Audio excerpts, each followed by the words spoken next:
During dinner, my son-in-law threw a crystal glass at my face when I refused to pour him more whiskey. He yelled that servants must obey.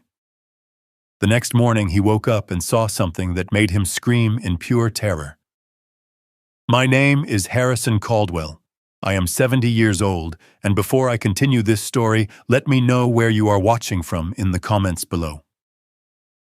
Hit like and subscribe if you have ever had to stand up to a family member who severely underestimated your worth. Growing up in the brutal winters of Chicago meant learning early that nobody hands you anything for free. I spent 40 years of my life building a commercial real estate empire from the ground up, fighting for every single inch of success. But that night, sitting in the dining room of my own daughter's home, I realized my greatest battle was just beginning. The ice clinked aggressively against the sides of the expensive Macallan bottle. It was a Friday night, and the three of us were sitting around the massive, formal dining table. Derek, my 35-year-old son-in-law, was already pouring his fourth glass of the evening. He is a venture capitalist, a man who wears his arrogance like a tailored suit. He loves the sound of his own voice and treats the people around him as an audience that exists solely to applaud his mere existence. I sat at the far end of the table, cutting my roasted steak in silence, watching the man my daughter had married slowly lose his carefully crafted veneer of sophistication. His face was flushed with heavy alcohol and unwarranted pride. He loosened his silk tie, leaned back in his chair, and let out a long, dramatic sigh. Then he held up his empty crystal tumbler and looked directly at me. He raised his hand and actually snapped his fingers. He snapped his fingers at me like I was a stray dog. "Hey, old man," he slurred, waving the heavy glass lazily in my direction. "Pour me another round. The bottle is right there." I stopped cutting my food. I carefully placed my silver knife and fork down on the porcelain plate. I looked at him, and then I looked at the whiskey bottle resting just a few inches from my right hand. I kept my voice perfectly calm, perfectly level, draining all emotion from my tone. "You have had enough, Derek." The dining room went completely dead silent. You could hear the faint hum of the central air conditioning. For a long, tense second, Derek just stared at me. His eyes narrowed into dark, hateful slits, and a muscle feathered in his clenched jaw. He hated being told no. He hated losing his absolute control over a room. But most of all, he fundamentally hated me. Without a single word of warning, his right arm whipped forward with vicious speed. He hurled the heavy, thick-bottomed crystal glass directly across the length of the table. I barely had a fraction of a second to turn my head. The thick rim of the flying crystal grazed my left temple, missing my eye by a miracle, and shattered violently against the custom stone wall behind me. Shards of broken glass rained down onto the hardwood floor. A sharp, stinging pain immediately flared across my skin. I felt a warm, thick drop of blood slowly sliding down the side of my face. Derek leaned forward, planting both of his palms flat on the table, his eyes wide and completely unhinged. He sneered at me, his breath reeking of expensive alcohol and blind rage. "In this house, servants must obey," he spat out. I did not yell back. I did not stand up and throw a punch. 4 decades of surviving the ruthless corporate world taught me that the man who loses his temper is the man who loses the entire war. I calmly reached into my tailored slacks, pulled out a clean white cotton handkerchief, and firmly pressed it against my bleeding temple. My eyes slowly dropped back down to the table.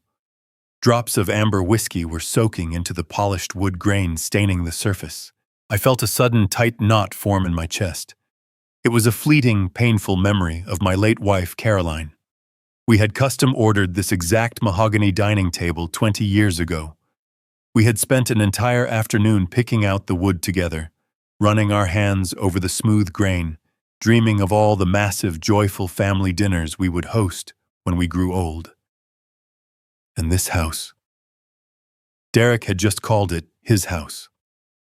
I slowly looked up at the towering vaulted ceilings, the imported crystal chandelier hanging above us, and the massive bay windows overlooking the manicured lawn.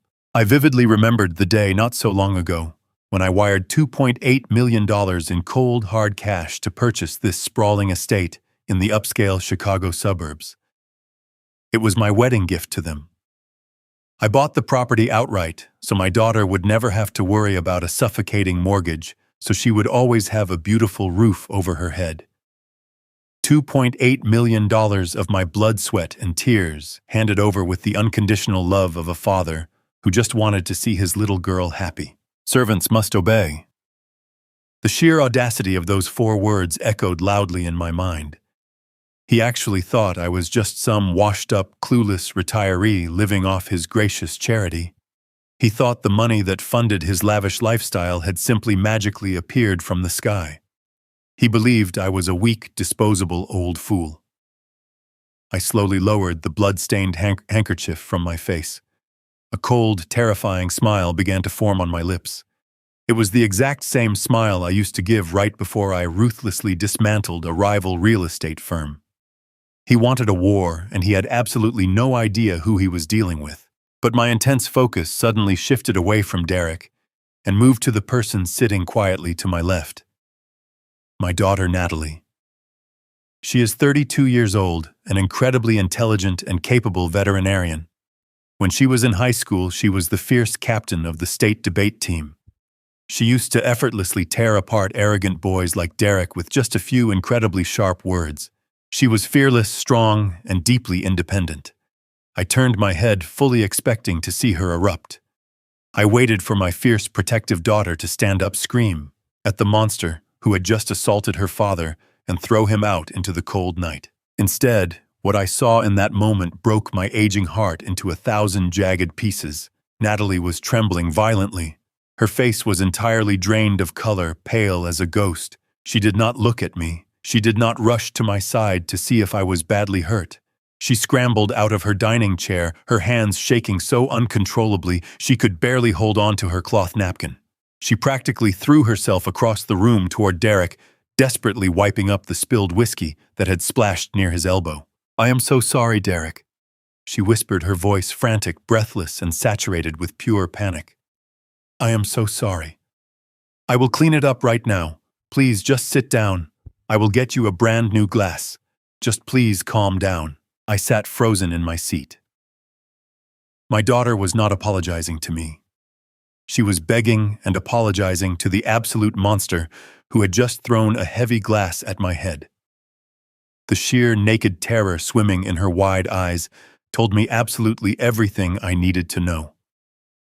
This was not an isolated drunken outburst. This was a long-established pattern of fear. My brilliant, beautiful daughter was living as a terrified hostage inside the very home I had bought to keep her safe. The burning anger inside me turned into a solid block of ice. I knew right then that Derek Thorne was going to lose everything. I would methodically strip away his fake empire and leave him with nothing but the devastating consequences of his own profound arrogance. The heavy thud of Derek pushing his chair back violently scraped across the dining room floor, breaking the suffocating silence. He did not say another word to me. He did not offer a shred of an apology or even look back to see the damage he had caused. He simply turned on his heel and stormed out of the dining room. His aggressive footsteps echoed down the long hallway, retreating toward his private study. A few seconds later, the sharp sound of a heavy oak door slamming shut vibrated through the walls of the sprawling house. The sudden quiet that followed was almost entirely unbearable, thick with a tension that made it hard to draw a full breath. I remained standing near the shattered remains of the crystal glass, keeping the stained handkerchief firmly pressed against my bleeding temple. My eyes never left Natalie.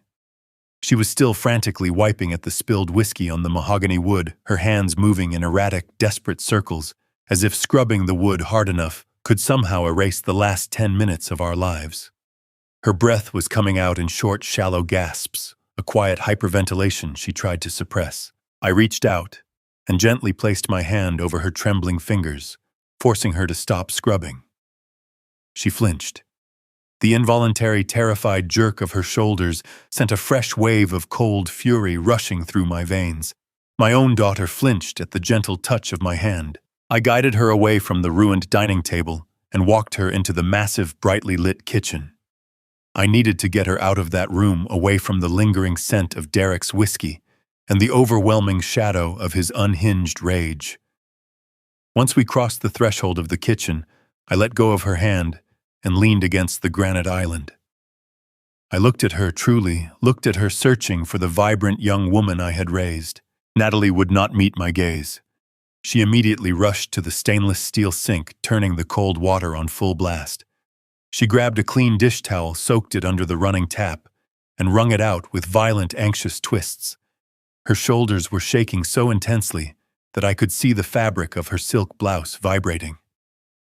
"Please sit down, Dad," she whispered, her voice barely audible over the sound of the running water. "Let me clean that cut for you. It looks deep." I did not sit down, but I allowed her to step close. She reached up with the damp towel and gently pulled my bloodied handkerchief away from my temple. As the cold, wet fabric touched my torn skin, I felt the fine tremors vibrating through her fingertips. She was shaking like a leaf caught in a freezing winter storm. "Dad, I am so incredibly sorry about this." She started whispering frantically, her words spilling out in a desperate, rushed cadence. "You just caught him on a really bad night. He has been under an immense amount of pressure lately at the firm. The market has been completely volatile, and his investors are constantly breathing down his neck. He is not normally like this. He is just overwhelmed. You understand how the financial sector can be, right? It just consumes you." I listened to the excuses pouring from her mouth, each one a perfectly practiced script designed to shield a monster from the consequences of his actions. She was reciting these justifications not to convince me, but to convince herself. She was desperately trying to maintain the fragile, terrifying illusion that her marriage was normal. "Natalie," I said softly, keeping my tone perfectly measured so I would not add to her overwhelming panic. He threw a heavy crystal glass directly at my head. He could have blinded me. He could have killed me.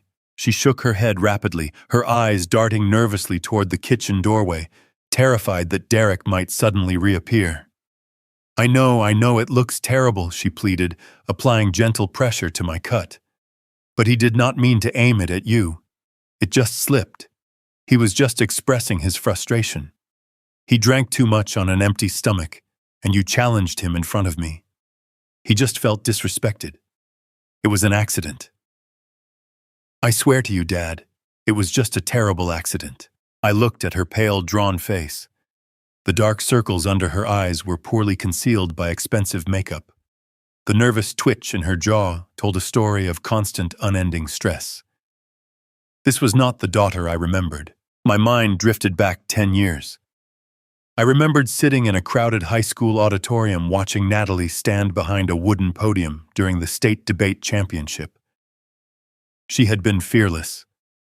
I remembered the confident, unwavering posture she held, the brilliant, sharp spark of pure intelligence in her eyes, as she completely dismantled the arguments of privileged, arrogant boys from Ivy League preparatory schools. She used to command a room with just the precise tone of her voice. She was a force of nature, a fiercely independent young woman who never backed down from a challenge and never allowed anyone to make her feel small. We had raised her to be entirely unbreakable. We had taught her her immense worth, investing everything we had into her education, her confidence, and her future. We wanted her to be a woman who would conquer the world entirely, self-reliant and fiercely proud. And now, standing here in the cold, bright light of this expensive kitchen, I was looking at a broken stranger. Derek had not just married my daughter. He had systematically dismantled her. He had taken her brilliant fire and suffocated it under a heavy blanket of emotional terrorism and controlling manipulation. He had chipped away at her self-esteem day by agonizing day until she was reduced to a nervous, apologizing shell who flinched at loud noises and desperately cleaned up his messes to avoid his wrath. The realization was a physical weight pressing down on my chest. I had spent 40 years negotiating brutal contracts, spotting hidden liabilities, and protecting my assets from every conceivable threat. Yet I had somehow entirely missed the absolute worst threat standing right in front of me. I had eagerly funded this beautiful, sprawling prison for my own child. I had smiled and shaken the hand of her warden on their wedding day. The bleeding on my temple began to slow. Natalie pulled the damp towel away and let out a shaky, exhausted breath. There, she whispered, her eyes still carefully avoiding mine. "It should stop bleeding soon. You might need a small bandage, but I think it will be okay." I gently took her hands in mine. They were ice cold. "Natalie, look at me," I said, my voice firm but saturated with a father's deep sorrow. "Please, just look at me." She slowly lifted her head. Her eyes were brimming with unshed tears, reflecting a profound, silent agony that she could not put into words. "You do not have to live like this," I told her quietly, making sure my words carried the absolute certainty of my promise. "You do not have to make excuses for him. You do not have to be afraid in your own home. I am right here. I can pack your things tonight. We can walk out that front door right now, and you never have to see him again. I will handle everything. I will handle him." For a fraction of a second, I saw a desperate longing flicker of hope in her eyes. I saw the frightened girl who just wanted her father to carry her away from the monsters in the dark. But just as quickly as the hope appeared, it was completely extinguished by a suffocating wave of ingrained terror. She pulled her hands out of my grasp and took a quick step backward, shaking her head with frantic urgency. "No, no, Dad, you do not understand," she babbled, her voice rising in pitch. "You cannot do that. You cannot make him angry. Please, just do not make this worse."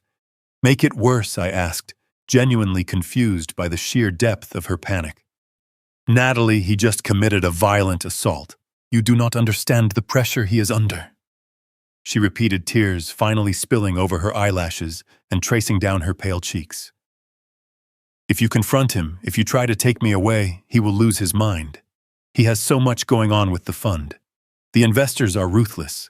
He just needs a few days of peace to figure out the capital issues." She stepped forward again and grabbed the lapels of my dress shirt, her knuckles turning stark white from the force of her grip. She looked up at me, and her expression completely shattered my soul. She was not just asking me. She was begging for her life. "Please, Dad," she pleaded, her voice cracking into a desperate, broken sob. "Please, just give him some space. Just leave for the weekend. Go up to the fishing cabin at the lake like you planned. Just go away for a few days until he calms down. If you stay here, he will just keep remembering the argument. He will stay angry. Please, for me. If you love me, just go to the cabin and let me handle this." I stared down at her hands gripping my shirt. I listened to the raw, unfiltered terror in her voice. She was actively begging her own father to leave her alone with a violent, unpredictable man because she believed her presence was the only thing that could somehow manage his explosive rage. She thought she was protecting me. She thought she was keeping the peace. In that exact defining moment, the final pieces of the horrific puzzle clicked seamlessly into place. The truth hit me with the devastating force of a freight train. My daughter was not just dealing with a bad marriage. My daughter was not just navigating a stressful patch with a difficult husband. My daughter was a hostage. She was a captive in a gilded cage that I had paid for with my own money.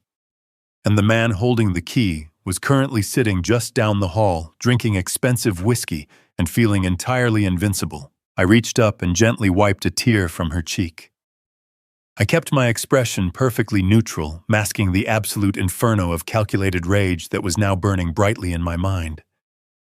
I knew that if I argued with her, if I refused to leave, she would only panic more. Derek had trained her to fear the consequences of his anger, and she was terrified that I would be the spark that ignited the next explosion. "Okay, sweetheart," I said softly, projecting nothing but calm, paternal reassurance. "Okay, you are right. Tensions are running entirely too high tonight. We all just need a moment to breathe and decompress. I will pack a bag and head out to the cabin first thing in the morning. I will give you both the space you need." A massive visible wave of relief immediately washed over her tense body. Her shoulders slumped, and she let out a long, shuddering sigh. "Thank you, Dad," she whispered quickly, hugging my waist. "Thank you so much for understanding." I promise things will be better when you get back. Everything will be completely fine. I wrapped my arms around her trembling frame, holding my only child close to my chest. I closed my eyes, resting my chin on the top of her head. I promised myself right then and there that I would never, ever let her feel this level of soul-crushing fear again. I would leave the house tomorrow morning, exactly as she asked. I would play the role of the compliant, easily manipulated older man who did not want to cause any family drama or unwanted friction. I would let Derek believe that he had successfully asserted his dominance and chased me out of my own territory. But I was not going to the isolated fishing cabin up north. I was going to war, and I was going to completely destroy him, stripping away every single piece of his pathetic, miserable life. The morning sun filtered brightly through the expansive bay windows of the kitchen, casting long and peaceful shadows across the imported marble floor. If a complete stranger were to walk into this house right now, they would see a picture of absolute suburban perfection. They would never suspect the sheer, unadulterated terror that had gripped this exact room only 12 hours earlier. I stood quietly by the kitchen island, nursing my hot coffee in a plain ceramic mug. I had slept for exactly 3 hours last night. The rest of the time I lay awake in the dark guest bedroom, staring blindly at the ceiling, carefully mapping out the complete financial and legal destruction of my arrogant son-in-law. I had placed a small, discreet, flesh-colored bandage over the jagged cut on my left temple. It throbbed with a dull, persistent ache, serving as a constant physical reminder of the brutal war I was about to wage. Right at 8 o'clock, I heard heavy, confident footsteps descending the grand, sweeping staircase. Derek walked into this bright kitchen looking absolutely immaculate. He was dressed in a perfectly tailored navy blue Tom Ford suit, a crisp white dress shirt, and a burgundy silk tie. His dark hair was meticulously styled without a single strand out of place. He smelled strongly of expensive cologne and sheer manufactured confidence. There was absolutely no trace of the unhinged, violent drunk from the night before. His face was a carefully constructed mask of relaxed charm. He walked toward me carrying a leather gift bag in his hand. He looked directly at my bandaged temple, and his features smoothly contorted into an expression of deep, exaggerated sorrow. "Harrison," he began, his voice smooth, steady, and dripping with an entirely fabricated sincerity. "Words cannot even begin to express how profoundly sorry I am for my unacceptable behavior. I am deeply and truly ashamed of myself. I crossed a line, and there is simply no excuse for treating you with such blatant disrespect in your own daughter's home." I took a slow, deliberate sip of my black coffee. I kept my face utterly blank, projecting the image of a tired, disappointed father who was simply waiting for the inevitable string of shallow excuses. I did not speak immediately. I let the silence hang heavily in the air, forcing him to fill the uncomfortable void. He shifted his weight slightly, maintaining direct eye contact, playing the role of the deeply remorseful son-in-law flawlessly. "I have been under an immense soul-crushing amount of pressure at the venture capital firm this past month." He continued, his tone turning slightly confiding and intimate, as if we were two successful businessmen sharing a mutual heavy burden. "The tech market has been incredibly volatile. We are right in the middle of a massive capital call for our newest investment fund, and a few of our primary institutional investors have been threatening to pull their substantial backing. I have been working grueling 18-hour days trying to keep the entire portfolio from completely collapsing. It is certainly not an excuse, I know, but the financial stress has been absolutely blinding." He paused perfectly, letting out a heavy, weary sigh that was clearly meant to elicit my immediate sympathy. He rubbed the back of his neck, looking down at the pristine marble floor before looking back up at me with wide, earnest eyes. "Furthermore, my primary doctor recently prescribed me a new anti-anxiety medication to help me sleep through the mounting stress. I had absolutely no idea how violently it would interact with the whiskey. It was a terrible, reckless mistake on my part to mix the two substances. I completely lost control of my mental faculties, and I am truly horrified that you had to witness that terrible side of me." Please, Harrison. I am asking for your forgiveness. I want to move past this awful incident. To cement his flawless performance, he reached into the dark leather bag and pulled out a beautiful, highly polished cedar box. He placed it gently on the granite kitchen island and slid it smoothly toward me. I know you are a man who truly appreciates the finer things in life, he said, flashing a charming, boyish smile that he probably used to easily disarm his wealthy, unsuspecting investors. These are authentic Cohiba cigars, the special reserve edition. It is just a very small token of my deep, genuine regret. I want to make things right between us. I want this family to be entirely whole again. I looked down at the $500 box. I knew exactly what he was attempting to do. He was attempting to buy my permanent silence. He was offering a shiny, expensive trinket to the weary old man, assuming I was simple-minded enough to be easily flattered by the grand gesture. He wrongly assumed that because I was 70 years old and comfortably retired, my personal pride could be effortlessly smoothed over with a luxury item and a rehearsed, hollow corporate apology. He honestly believed his own lies were utterly impenetrable. I slowly reached out and placed my right hand firmly over the smooth wood of the expensive cigar box. I looked up at him, letting a soft, yielding sigh escape my lips. I let my tense shoulders drop intentionally, diminishing my physical presence in the bright room. I allowed a gentle, forgiving smile to slowly soften my rigid features. We all have moments of profound weakness, Derek, I said softly. My voice adopted the gentle, slightly weary tone of an aging father who simply wanted peace in his final years. The financial sector is a brutal, unforgiving environment. I remember vividly how heavy that kind of immense pressure can be from my early days in commercial real estate development. You lose your temper, you say foolish things you instantly regret. It happens to the absolute best of us. The profound relief that washed over his face was almost comical to witness. His tense shoulders completely relaxed, and his fake smile morphed into an expression of genuine, victorious smugness.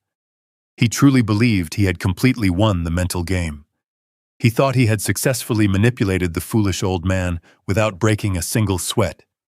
He genuinely felt untouchable in this moment.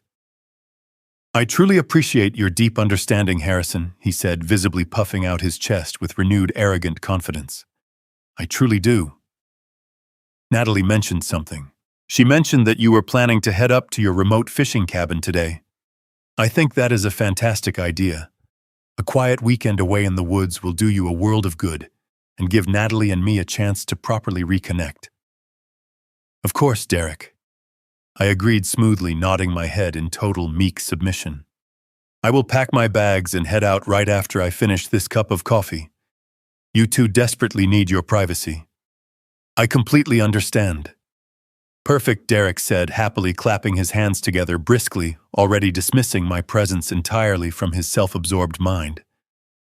Well, I have to get to the firm immediately. We have a massive board meeting regarding the new funding round. Enjoy the fine cigars, Harrison. And again, I am truly sorry about the minor accident with the glass last night. He turned his back on me and walked confidently out the front door. His expensive leather shoes clicked rhythmically against the hardwood floor. I listened closely as the heavy front door opened and shut, followed by the powerful roaring engine of his brand-new Porsche accelerating down the long paved driveway. I stood utterly alone in the kitchen, my hand still resting gently on the wooden box of cigars. The smile completely vanished from my face, replaced by a cold, calculating mask of pure, unadulterated resolve. I picked up the cigar box and examined the small, glossy paper receipt that he had carelessly left tucked inside the fold of the leather gift bag. I pulled the receipt out and read the printed numbers very carefully. My gut feeling had been screaming at me since last night. It was a beautifully constructed, plausible lie designed to mask a much darker reality. The $500 apology gift had not been purchased with his own hard-earned money at all. It had been charged to a secondary credit card linked directly to my personal accounts. He had assaulted me, terrified my daughter, and then used my own money to buy a fake apology. I did not go upstairs to pack my fishing gear. I walked directly into the grand foyer, picked up my heavy winter coat, and walked out the front door. I was not going to the isolated cabin in the woods. I was going to secure a quiet room at a local motel, open my secure laptop, and begin the absolute destruction of Derek Thorne. He had severely underestimated the quiet, watchful father. He had no idea.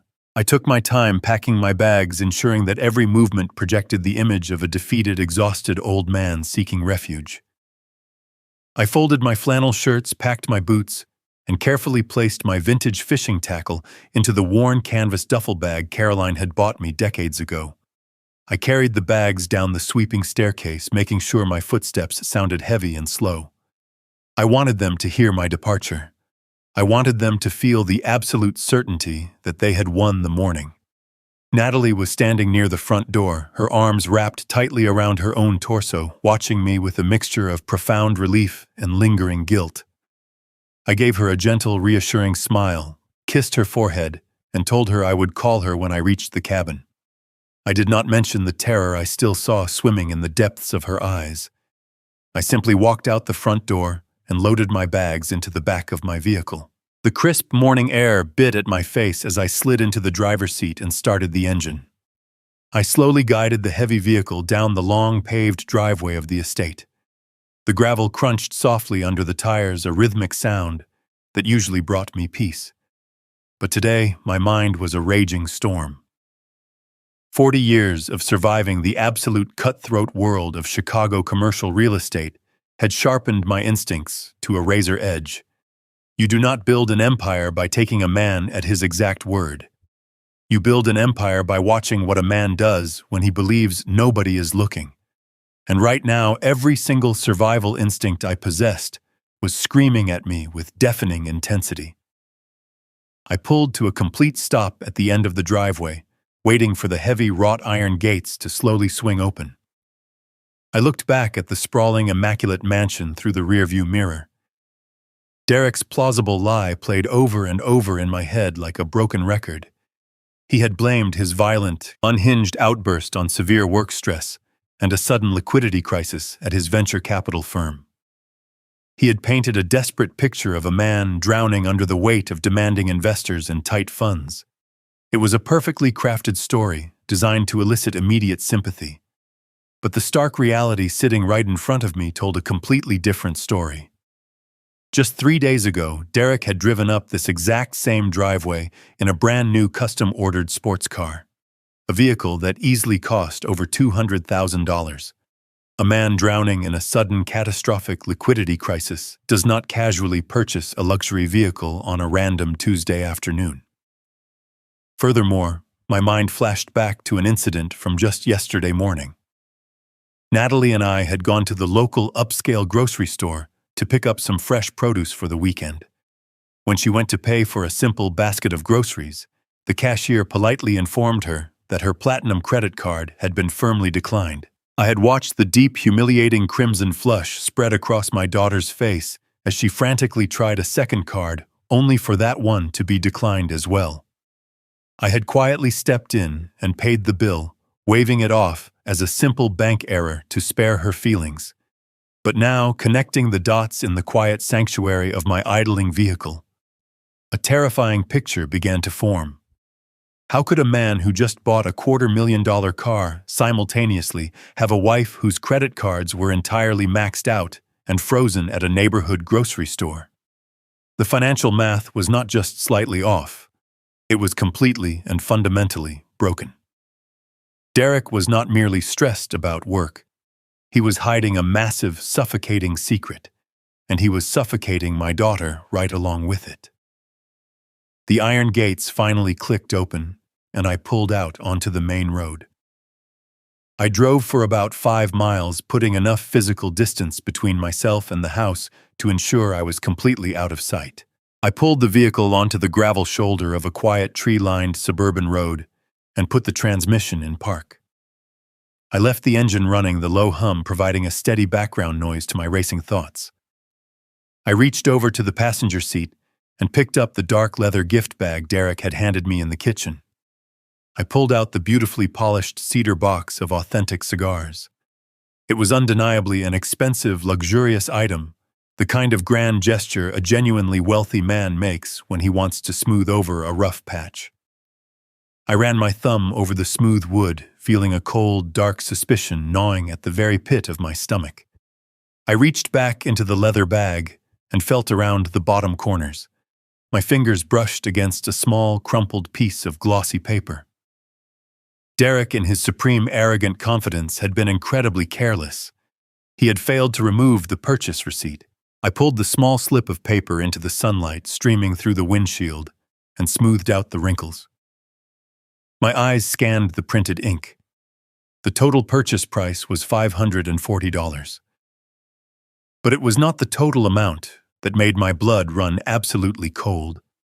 It was the 4 digits printed right at the bottom of the receipt, clearly displaying the specific credit card used for the transaction. I stared at those 4 digits for a long, agonizing minute. I pulled my own leather wallet from my coat pocket, extracted my primary black credit card, and compared the numbers. They did not match my primary card. But I knew exactly what they matched. Years ago, when Natalie first married Derek, I had set up a secondary high-limit emergency credit card linked directly to my own personal checking account. I had given it to Natalie with the strict instruction that it was only to be used if she ever found herself in a truly desperate, unsafe situation and needed an immediate way out. It was a father's ultimate safety net for his little girl. Derek had not used his own money to buy this lavish apology gift. He had taken my daughter's emergency safety net card, a card fundamentally funded by my own hard-earned wealth, and used it to purchase his fake peace offering. He had assaulted me deeply, terrified my only child, and then possessed the sheer, unadulterated audacity to use my own money to buy his way back into my good graces. The absolute disrespect was so profound, so entirely insulting, that it completely bypassed anger and settled into a state of chilling, absolute clarity. He honestly believed I was an entirely oblivious, gullible old fossil who would just blindly accept the shiny gift and wander off into the woods without asking a single question. He thought he had successfully neutralized the only real threat to his perfect, carefully constructed facade. I slowly folded the receipt and placed it securely into my breast pocket. I placed the box of cigars back onto the passenger seat. My hands were no longer trembling with the shock of the prior night. They were perfectly steady. The protective, forgiving father who had walked down those stairs this morning was completely gone. In his place was the ruthless, calculating businessman who had spent 4 decades dismantling competitors who thought they were smarter than they actually were. I shifted the transmission back into drive and pulled onto the road. I was absolutely not going to the fishing cabin in the northern woods. Going off the grid and disconnecting from the world was exactly what Derek needed me to do, which meant it was the absolute last thing I was going to do. I needed a secure base of operations. I needed a place where I could profilely make untraceable phone calls and begin pulling the very threads of Derek's hidden life until his entire false empire unraveled. I drove for another 20 minutes until I reached a nondescript, completely unremarkable roadside motel situated right on the edge of the county line. It was the kind of place that catered to weary travelers, a place where people minded their own business, and nobody asked unnecessary questions. I parked near the back of the lot, keeping my vehicle hidden from the main highway. I walked into the dingy lobby, paid for 3 nights in cash, and took the physical metal key from the bored clerk behind the counter. I carried my heavy canvas bag up the exterior stairs and let myself into a dark, slightly musty room. I dropped my bag onto the firm mattress and walked straight to the small, scratched wooden desk sitting in the corner. I unzipped the side pocket of my duffel bag and pulled out my secure, encrypted laptop. I set it down and pressed the power button. The laptop screen cast a pale light across the faded wallpaper. I did not waste a second. I dialed a number I knew perfectly by heart. Mitchell Ross was my corporate attorney. Harrison Mitchell said, instantly shifting into professional mode. "What is going on?" Mitchell accessed the original deed and purchase documentation for Natalie and Derek's house, I instructed. "We are going to war." "Did he do something to Natalie?" Mitchell asked. "He is holding her hostage through psychological terror inside the house I paid for," I replied. "I am going to dismantle him. Have all legal ammunition prepared by Monday morning." "Understood," Mitchell said. I ended the call. I needed facts about what Derek was hiding. I dialed Victor Briggs. Victor was a financial investigator who tracked dark money. "Victor, I need you to look into Derek Thorne and Thorne Capital," I said. "The venture capital guy?" Victor asked. "Rip Thorne. Capital apart," I ordered. "I want to know about every investor, every hidden bank account, and every outstanding debt. Find every penny." "Consider it done," Victor replied. I turned my attention to the laptop. My mind drifted back 3 years to the renovation of the Lincoln Park mansion. When I purchased the estate for Natalie and Derek, Watson insisted on upgrading the property. I wanted my daughter to be safe, so I hired a private security firm to install a smart home system. Derek loved the system, constantly bragging to his friends about the advanced technology. He controlled the user dashboard on his smartphone, entirely convinced that he held the absolute keys to the castle. But Derek was arrogant, and arrogant men rarely read the fine print. Because I paid the security vendor directly from my corporate accounts. The administrative master protocol was permanently registered under my name and private email address. I had the ultimate override capability, a quiet backdoor access that I had never used until this exact moment. I opened a secure web browser and navigated to the administrative portal. I typed my master password, holding my breath as the system authenticated my credentials. A detailed dashboard materialized on my screen displaying the complete layout of the estate. The system showed that the interior cameras had been manually deactivated from Derek's phone. He thought he was operating in total privacy. I navigated to the advanced settings. I had to be incredibly careful. If I switched the cameras back on Derek's smartphone, would trigger a push notification, alerting him that the system status had changed. I accessed the notification protocol and manually isolated his specific device. With a few precise keystrokes, I severed his phone's connection to the alert server. He would still see his normal dashboard, but he would remain completely unaware of any administrative overrides taking place in the background. Once I was certain his notification feed was blocked, I initiated the master override sequence. I clicked the toggle switch to reactivate the interior cameras. The loading icon spun for a few agonizing seconds. Then a grid of 6 high-definition video feeds populated my laptop screen. I was staring directly into the main living spaces of the house. The picture was clear, capturing the expensive imported furniture and the polished hardwood floors. The house appeared completely empty and quiet. Natalie was likely upstairs in her room trying to recover from the sheer terror of the morning. I sat in the dim motel room watching the silent video feeds, waiting with the patient stillness of a seasoned hunter. 10 minutes passed, then 20. The only movement was the gentle swaying of the expensive silk curtains.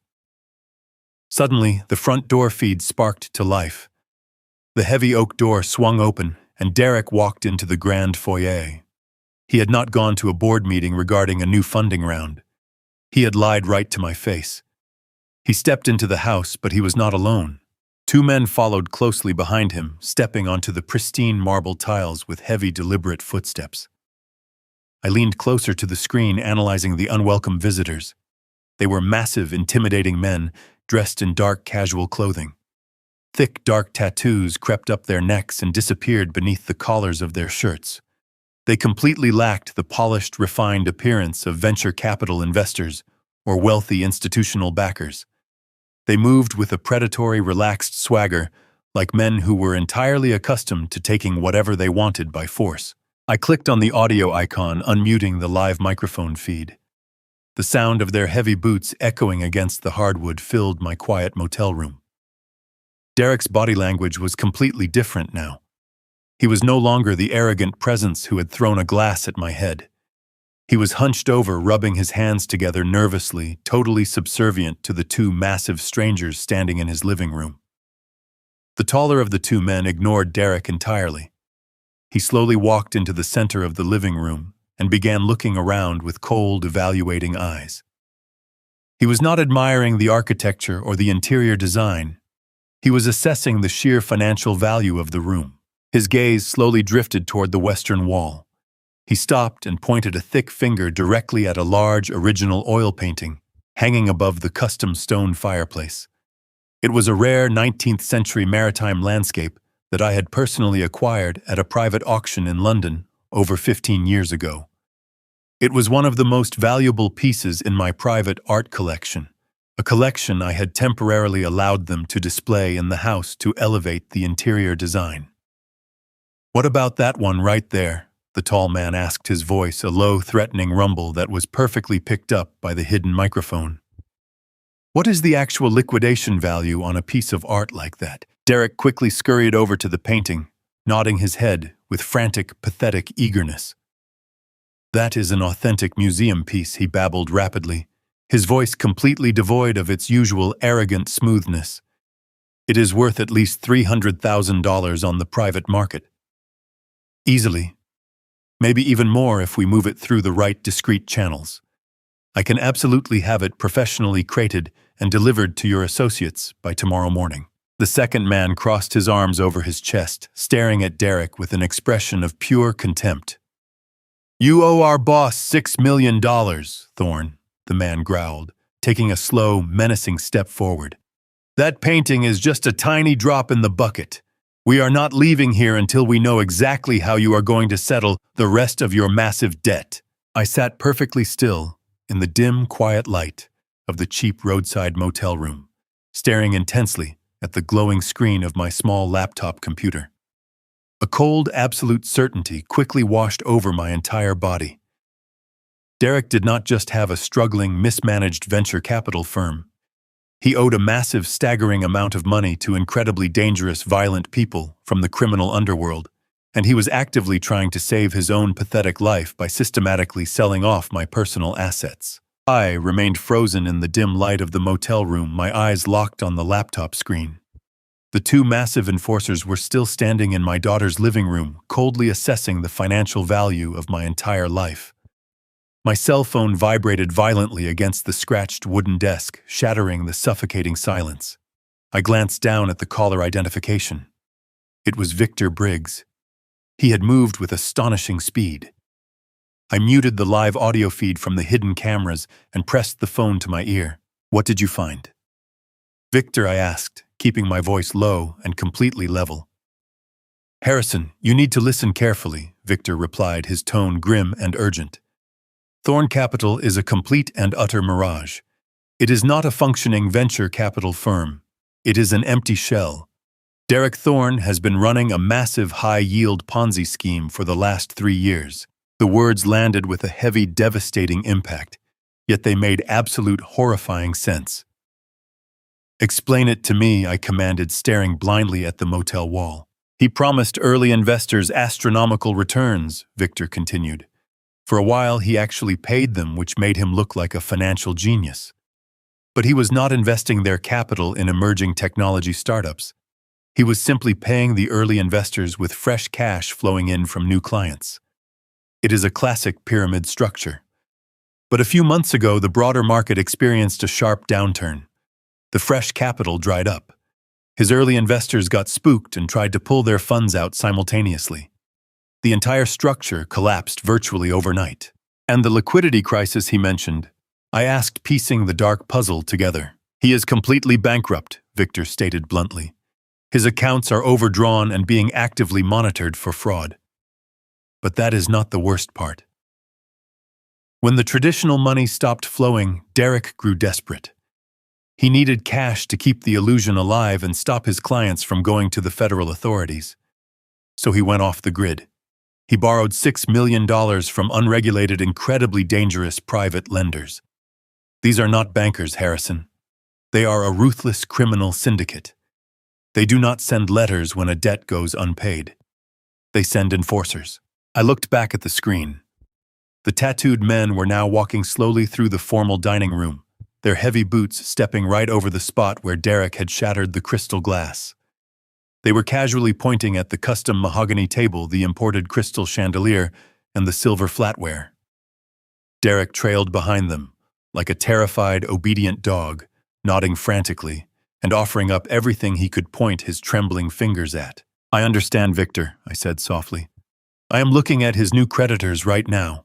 I hung up the phone and set it back on the desk. My mind raced with terrifying velocity. Natalie was upstairs, completely oblivious that her husband had essentially sold their safety to men who resort to extreme physical violence. Derek was desperately trying to buy time, offering up my private art collection, custom furniture, and every valuable item in the house to appease these monsters. He thought he could slowly liquidate my assets, while I was supposedly away hiding the missing items with plausible lies upon my return. But the mathematical reality simply did not add up. Even if Derek managed to sell the 19th century maritime painting, the antique sculptures, the imported silver, and his ridiculous new sports car, he would only generate maybe $500,000 at best. These men were demanding $6 million. Selling household luxury items was like trying to empty the ocean with a cracked teacup. It was a completely futile gesture, designed merely to buy himself a few extra days of oxygen. How on earth did he plan to fill the rest of that massive, gaping financial crater? What was his actual long-term strategy to get these dangerous men out of his life? He had to know that pawning stolen art would not save him from the syndicate. As I sat there pondering his sheer desperation, my email notification chimed quietly. It was a secure, encrypted message from Victor. The subject line read simply, "Urgent financial sweep results." I clicked open the attached file, my eyes scanning the dense, complicated legal and financial jargon. It was a lengthy, detailed application for a commercial property loan. The lender was not a standard, reputable financial institution. It was a shadowy, unregulated private equity group known for issuing incredibly high-interest predatory loans to desperate borrowers who could not pass a standard background check. I scrolled down to the loan amount, $2.8 million. My breath caught sharply in my throat. I scrolled further down the page to find the specific collateral Derek was offering to secure this massive predatory loan.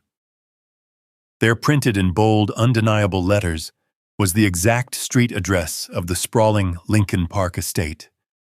The very house I had purchased with my own blood, sweat, and tears to keep my daughter safe and secure. Derek Thorne was actively attempting to take out a $2.8 million mortgage against the property to pay off his criminal syndicate debt. He was going to leverage the roof over Natalie's head, turning her safe haven into collateral for a violent cartel. If he defaulted on this predatory loan, which he inevitably would given his complete lack of actual income, the shadow bank would swiftly foreclose on the estate. Natalie would be thrown out onto the street entirely penniless and homeless, while Derek's criminal creditors took possession of the property. But there was a massive, fatal flaw in his arrogant, desperate plan. A flaw so significant that it proved just how deeply unhinged and delusional he had truly become. When I wired the $2.8 million in cold, hard cash to purchase the house 3 years ago, I did not hand the money over as a simple gift. I had listened to my corporate attorney and structured the transaction to protect my substantial investment. The property deed was not in Derek's name. It was not even in Natalie's name. The Lincoln Park estate was entirely legally and unequivocally owned by Harrison Caldwell. I stared intensely at the glowing screen tracing the lines of the fraudulent loan application. A bank, even a shady predatory shadow bank, requires absolute verified proof of ownership before issuing a multi-million-dollar mortgage. They require legal signatures, public notary stamps, and extensive identity verification. Derek could not legally borrow a single dime against that house without my explicit documented consent. A cold, truly terrifying realization settled into the very marrow of my bones. If Derek was actively submitting this loan application, and the shadow bank was moving forward with the approval process, he was not just lying to me. He was not just stealing my art or terrifying my daughter. He was currently in the very active process of committing massive, highly coordinated identity theft. He was forging my signature. He was faking my consent. He was preparing to legally impersonate me to steal my most valuable asset and save his own miserable life. While I kept staring at the glowing screen of my laptop, my breathing shallow and tightly controlled. The glaring reality of the $2.8 million loan application was already a massive, unforgivable violation. But as I scrolled further down the encrypted file Victor had sent, the true horrifying depth of Derek's legal manipulation began to emerge. Included in the dense packet of financial disclosures and property assessments was a secondary legal filing. It was a comprehensive, durable power of attorney. My eyes scanned the dense legal jargon tracing the meticulously drafted clauses that effectively surrendered every single facet of my personal and financial sovereignty over to Derek Thorne. The document granted him total, unrestricted access to my checking accounts, my vast investment portfolios, my retirement funds, and my physical properties. It gave him the absolute legal authority to sign commercial contracts rapidly, liquidate valuable assets, and execute real estate transactions entirely on my behalf, without ever needing my physical presence or verbal consent. He was attempting to legally erase me while I was still drawing breath, but a legal maneuver of this immense magnitude required a legally sound justification, especially when dealing with a wealthy, independent man of my stature. I scrolled down to the medical and situational addendum attached to the power of attorney. Derek had crafted a brilliant, disgusting narrative. The document explicitly stated that I was suffering from rapid early-stage dementia. He had fabricated a tragic story of a confused, rapidly declining father-in-law who could no longer be trusted to manage his own complex financial empire. He painted himself as the reluctant, responsible son-in-law stepping up to carry the heavy burden of managing the family estate out of pure, selfless love. The sheer audacity of the magnificent lie made the blood roar loudly in my ears. He was planning to publicly brand me as a mentally incompetent burden, strip me of my accumulated wealth to pay his criminal syndicate, and leave me completely powerless to stop him. But a seasoned corporate veteran like myself knows that generating a fraudulent legal document is only the very first step in a massive financial crime. To actually execute a comprehensive power of attorney to force a highly suspicious shadow bank to accept it without initiating a direct in-person verification process, the document required an official verified legal endorsement. It required a registered public notary to physically witness the signature, verify the identity of the signer, and stamp the paper with a government-issued seal. Without that specific seal, the entire complex document was nothing more than completely worthless paper. I aggressively tapped the smooth trackpad on my laptop, scrolling past the dense pages of fabricated medical history and extensive asset declarations to reach the final crucial signature page. I desperately needed to see exactly who Derek had bribed or violently coerced into endorsing this massive fraud. I was fully prepared to find the typed name of a corrupt lawyer from his venture capital firm, or a shady compromised associate from his long list of questionable contacts. The screen refreshed slowly, loading a high-resolution, digitally scanned image of the final signature block. I leaned closer to the bright monitor, the harsh blue light reflecting sharply off my reading glasses. My eyes fell upon the official circular notary stamp pressed firmly in black ink at the bottom right corner of the document. I zoomed in on the image, enlarging the text within the circular seal until the letters were large and unmistakable. The name printed inside the official state seal did not belong to a corrupt corporate lawyer or a shadowy criminal associate.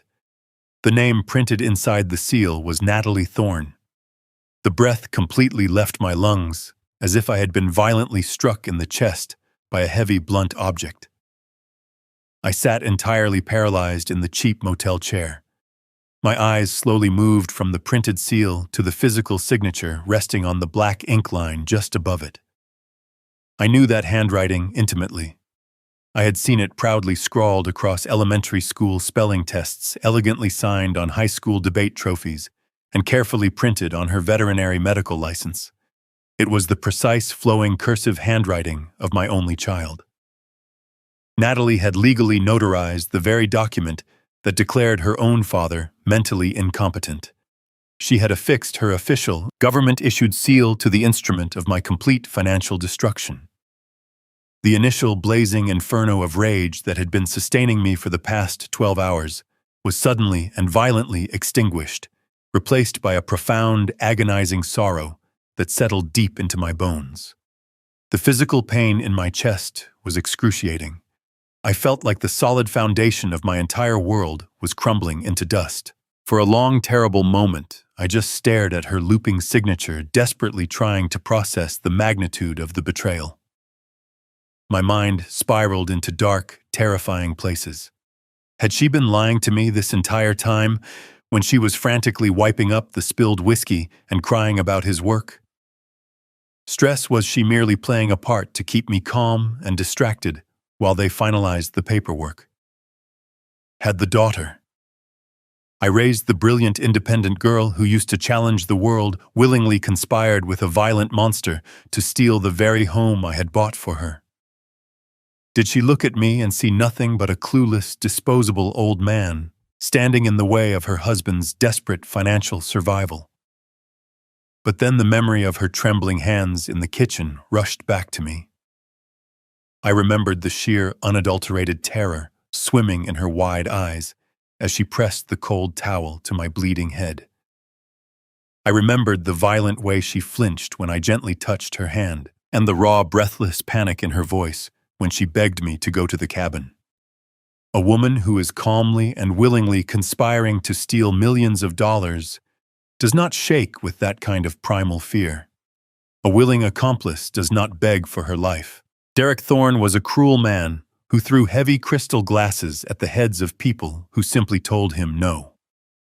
He was a desperate man, deeply indebted to a ruthless criminal syndicate. What kind of horrific, unspeakable psychological or physical pressure had he applied to my daughter in the dark, silent hours of the night to violently force her to sign that document? Had he threatened her? Had he physically hurt her? The vivid thought of Derek standing aggressively over Natalie, forcing a plastic pen into her visibly shaking hand while making those terrible, violent threats, ignited a new, entirely different kind of fiery anger within me. It was not the cold, calculating anger of a businessman protecting his assets. It was the terrifying, limitless wrath of a father protecting his child. I could not simply unleash my lawyers and the federal authorities on Thorne Capital right now.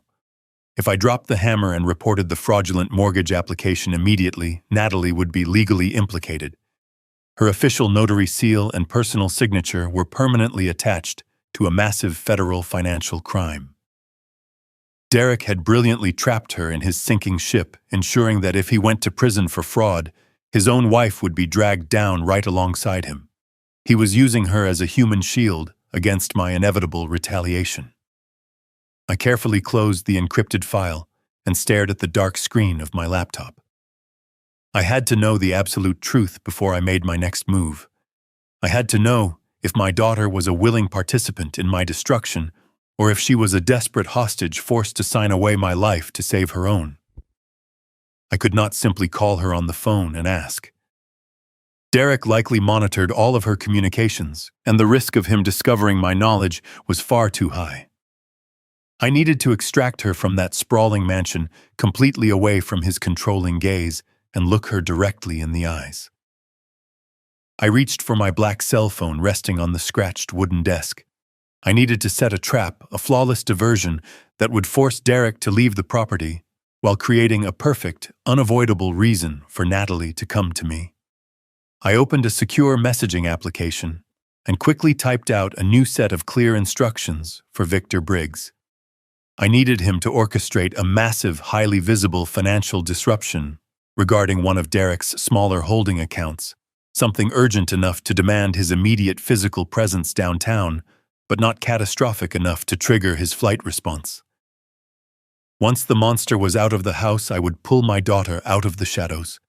I would finally discover the complete and absolute truth about this horrific forgery.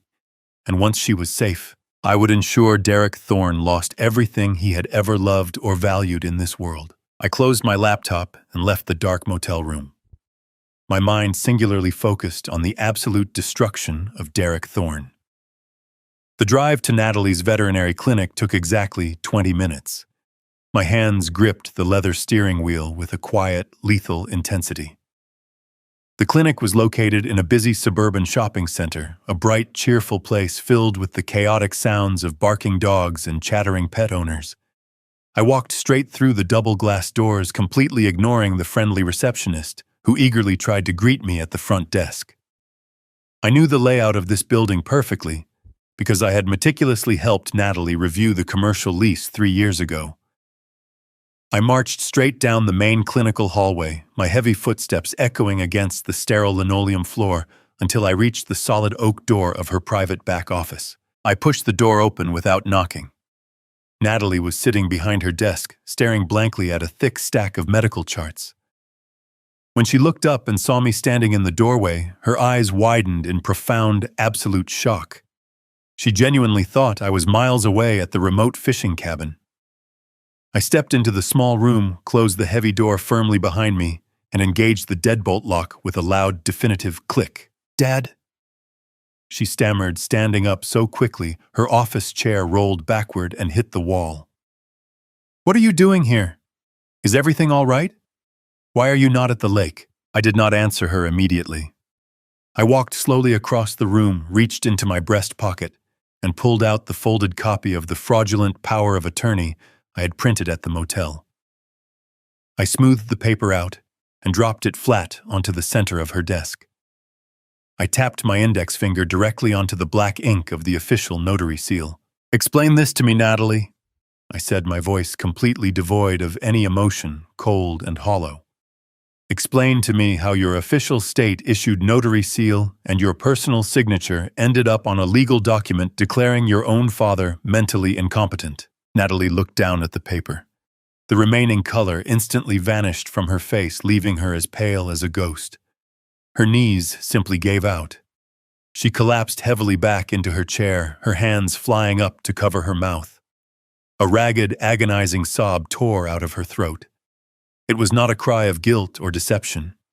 It was the distinct sound of a terrified captive who had finally been completely cornered. I stepped around the desk and knelt beside her chair. I needed the absolute truth, and I needed it right now. "Did you willingly sell me out to save his miserable life?" I asked, my tone sharp and uncompromising. "Did you knowingly help him steal my home and my assets?" "No," she cried out, her entire body shaking violently as the tears began to stream down her face. "No, Dad. I swear to you I did not want to do it. He forced me. He completely forced me." She pulled her hands away from her face, and for the first time she did not try to hide the dark, bruised skin wrapping around her left wrist. The sight of the purple and yellow marks, shaped exactly like a large man's hand, sent a surge of blinding homicidal fury rushing through my veins. Derek had put his hands on my child. "He woke me up 3 nights ago," she sobbed, struggling to draw a full breath. "He was completely frantic. He dragged me out of bed by my arm and threw those papers on the table. He told me the fund was a complete lie. He told me he owed $6 million to terrible, violent men who would not hesitate to kill us both if he did not pay them back by the end of the month. He said the only way to save our lives was to leverage the house and your investment accounts. Why did you not call me?" I demanded, my voice tight with suppressed rage. "Why did you not come to me for help?" "Because he told me they would kill you first," she wept, looking at me with eyes full of absolute pure terror. "He said these men were already watching you. He said if I tried to warn you or if I refused to stamp the legal papers, he would give them your home address and let them handle you. He grabbed my wrist, Dad. He squeezed it so hard I thought the bones would shatter. He screamed at me that your money was the only thing standing between us and an unmarked grave. I was so incredibly scared. I just wanted to keep you safe. I thought if I just signed the paper, he would get the loan, pay off those monsters, and you would stay alive." I listened to the horrific, twisted logic that Derek had beaten into her mind. He had used her deep, unconditional love for her father as the ultimate weapon against her. He had convinced my brilliant daughter that surrendering my entire life's work was the only viable way to protect my physical safety. He had manipulated her physically, assaulted her, and turned her into an unwilling accomplice to his massive financial crimes. Natalie reached out and grabbed my winter coat, burying her face into the thick fabric, sobbing uncontrollably. "Please, Dad," she begged, her voice muffled and broken. "Just let him take the house. Just let him have the money. We can start over. I will work double shifts at the clinic. I will pay you back every single penny for the rest of my life. Just please do not fight him. If you challenge this, those men will come for you. I cannot lose you. I cannot let them hurt you. Just let him win." I placed my hand under her chin and gently lifted her head until she was forced to look directly into my eyes. I reached into my pocket, pulled out my clean cotton handkerchief, and carefully wiped the wet tears from her bruised, exhausted face. I felt the final lingering remnants of the peaceful, retired father burn away entirely. The man kneeling in front of her now was the ruthless titan who had conquered the Chicago real estate market, a man who had completely crushed rivals and dismantled empires without a single ounce of hesitation. I looked at my beautiful daughter, my only child, and I let my eyes turn as cold and hard as glacial ice. "Listen to me very carefully, Natalie," I said, my voice dropping to a low, dangerous whisper that commanded absolute authority. "I built my empire by destroying men who thought they could take what is mine." I stood up slowly, towering over the small desk. I picked up the forged document and tore it cleanly in half, letting the pieces fall into the trash can. "Derek is not getting a dime," I continued. "He is getting a cage, and I am going to make absolutely certain that he never ever sees the light of day again." I left Natalie in her clinic, the heavy oak door clicking softly behind me, sealing my promise into the quiet space of her office. The drive into downtown Chicago was a massive blur of gray concrete and overcast skies. My mind was no longer clouded by sorrow or disbelief. It was operating with the cold, frictionless efficiency of a machine built for a single, devastating purpose. I pulled my vehicle into the underground parking garage of the towering glass skyscraper that housed my legal team. Mitchell Ross was a shark in a tailored suit, a brilliant corporate attorney who had navigated the treacherous waters of high finance by my side for over 2 decades. He did not ask unnecessary questions when I demanded an emergency in-person meeting on a Saturday afternoon. When I stepped out of the private elevator and into his sprawling, mahogany-paneled corner office, Mitchell was already standing behind his massive desk, surrounded by thick stacks of legal documents and glowing computer monitors. He took one look at my face and knew instantly that the situation had escalated far beyond a simple domestic dispute. I sat down in the heavy leather chair across from him and slid the torn pieces of the forged power of attorney onto the polished wood.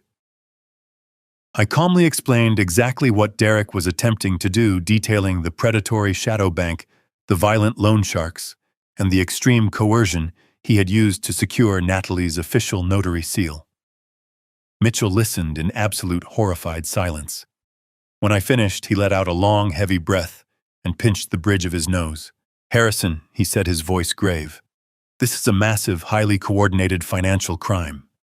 My associates have already pulled the digital footprints regarding this specific lender. This shadow bank operates on the very bleeding edge of legality.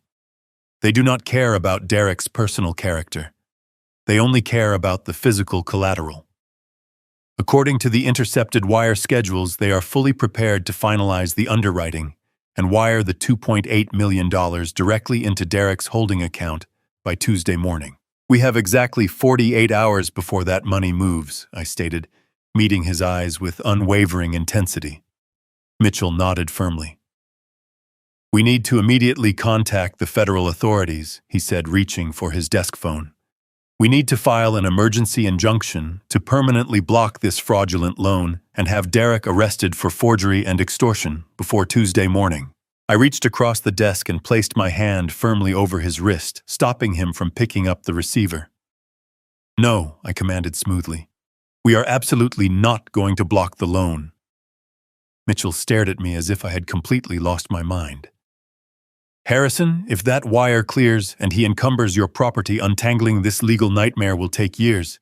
He is using a forged document to steal your estate.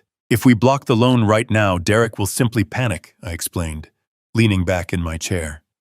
He will know I am onto him. He will immediately realize his plan has failed, and he will corner my daughter again. Furthermore, if we involve the federal authorities today, Natalie's official notary seal is permanently attached to this forgery. Derek will absolutely claim she was a completely willing participant. He will drag her down into a federal indictment just to save himself. I will not allow my child to face a courtroom battle because she was terrified for my life. Then what exactly is the play here? Mitchell asked, leaning forward, his sharp legal mind catching up to my rhythm. We let him execute the entire play. I said, a cold smile forming on my lips. We let him confidently walk into the bank, sign the final papers, and commit undeniable documented wire fraud. We let him cross the absolute point of no return. But we are going to make sure that when he opens the vault, there is absolutely nothing inside. Mitchell's eyes narrowed in intense concentration. How you are going to completely sever the house from my personal name, I instructed. I want you to immediately establish a blind, irrevocable shell corporation based entirely in Nevada. You will rapidly transfer the legal title of the Lincoln Park estate directly into this new holding company before Monday morning. A slow, incredibly dark smile began to spread across Mitchell's face as the sheer brilliance of the trap dawned on him. A Nevada shell company offers the highest level of corporate anonymity and asset protection in the country. He murmured, his fingers already flying across his keyboard. If we transfer the deed to an irrevocable LLC, you are no longer the direct legal owner of the physical property. The LLC owns the house. Exactly, I confirmed. Derek's forged power of attorney only grants him access to assets held in my personal name. It does not give him authorization to leverage a corporate entity. When the shadow bank attempts to finalize the lien on Tuesday morning, they will run a final mandatory title sweep. They will instantly discover that the house belongs to a faceless Nevada corporation. The collateral will completely vanish right out from under him. The loan will be immediately and violently rejected, but Derek will have already committed federal wire fraud by submitting the forged documents. He is going to walk straight into a concrete wall, Mitchell said, shaking his head in absolute awe. The loan sharks will be expecting their money on Tuesday afternoon. When the wire fails, he will have zero collateral, zero cash, and he will be facing massive federal fraud charges. I want the corporate transfer expedited. I ordered, checking my watch. Spare absolutely no expense. I want the new deed recorded and legally bulletproof before the sun rises on Monday. Consider it done, Harrison, Mitchell replied, grabbing a fresh legal pad. I will have my entire team work through the weekend. The property will be completely locked inside the Nevada shell by tomorrow night. But there was one final crucial exit I needed to seal. Derek was a desperate, cornered animal.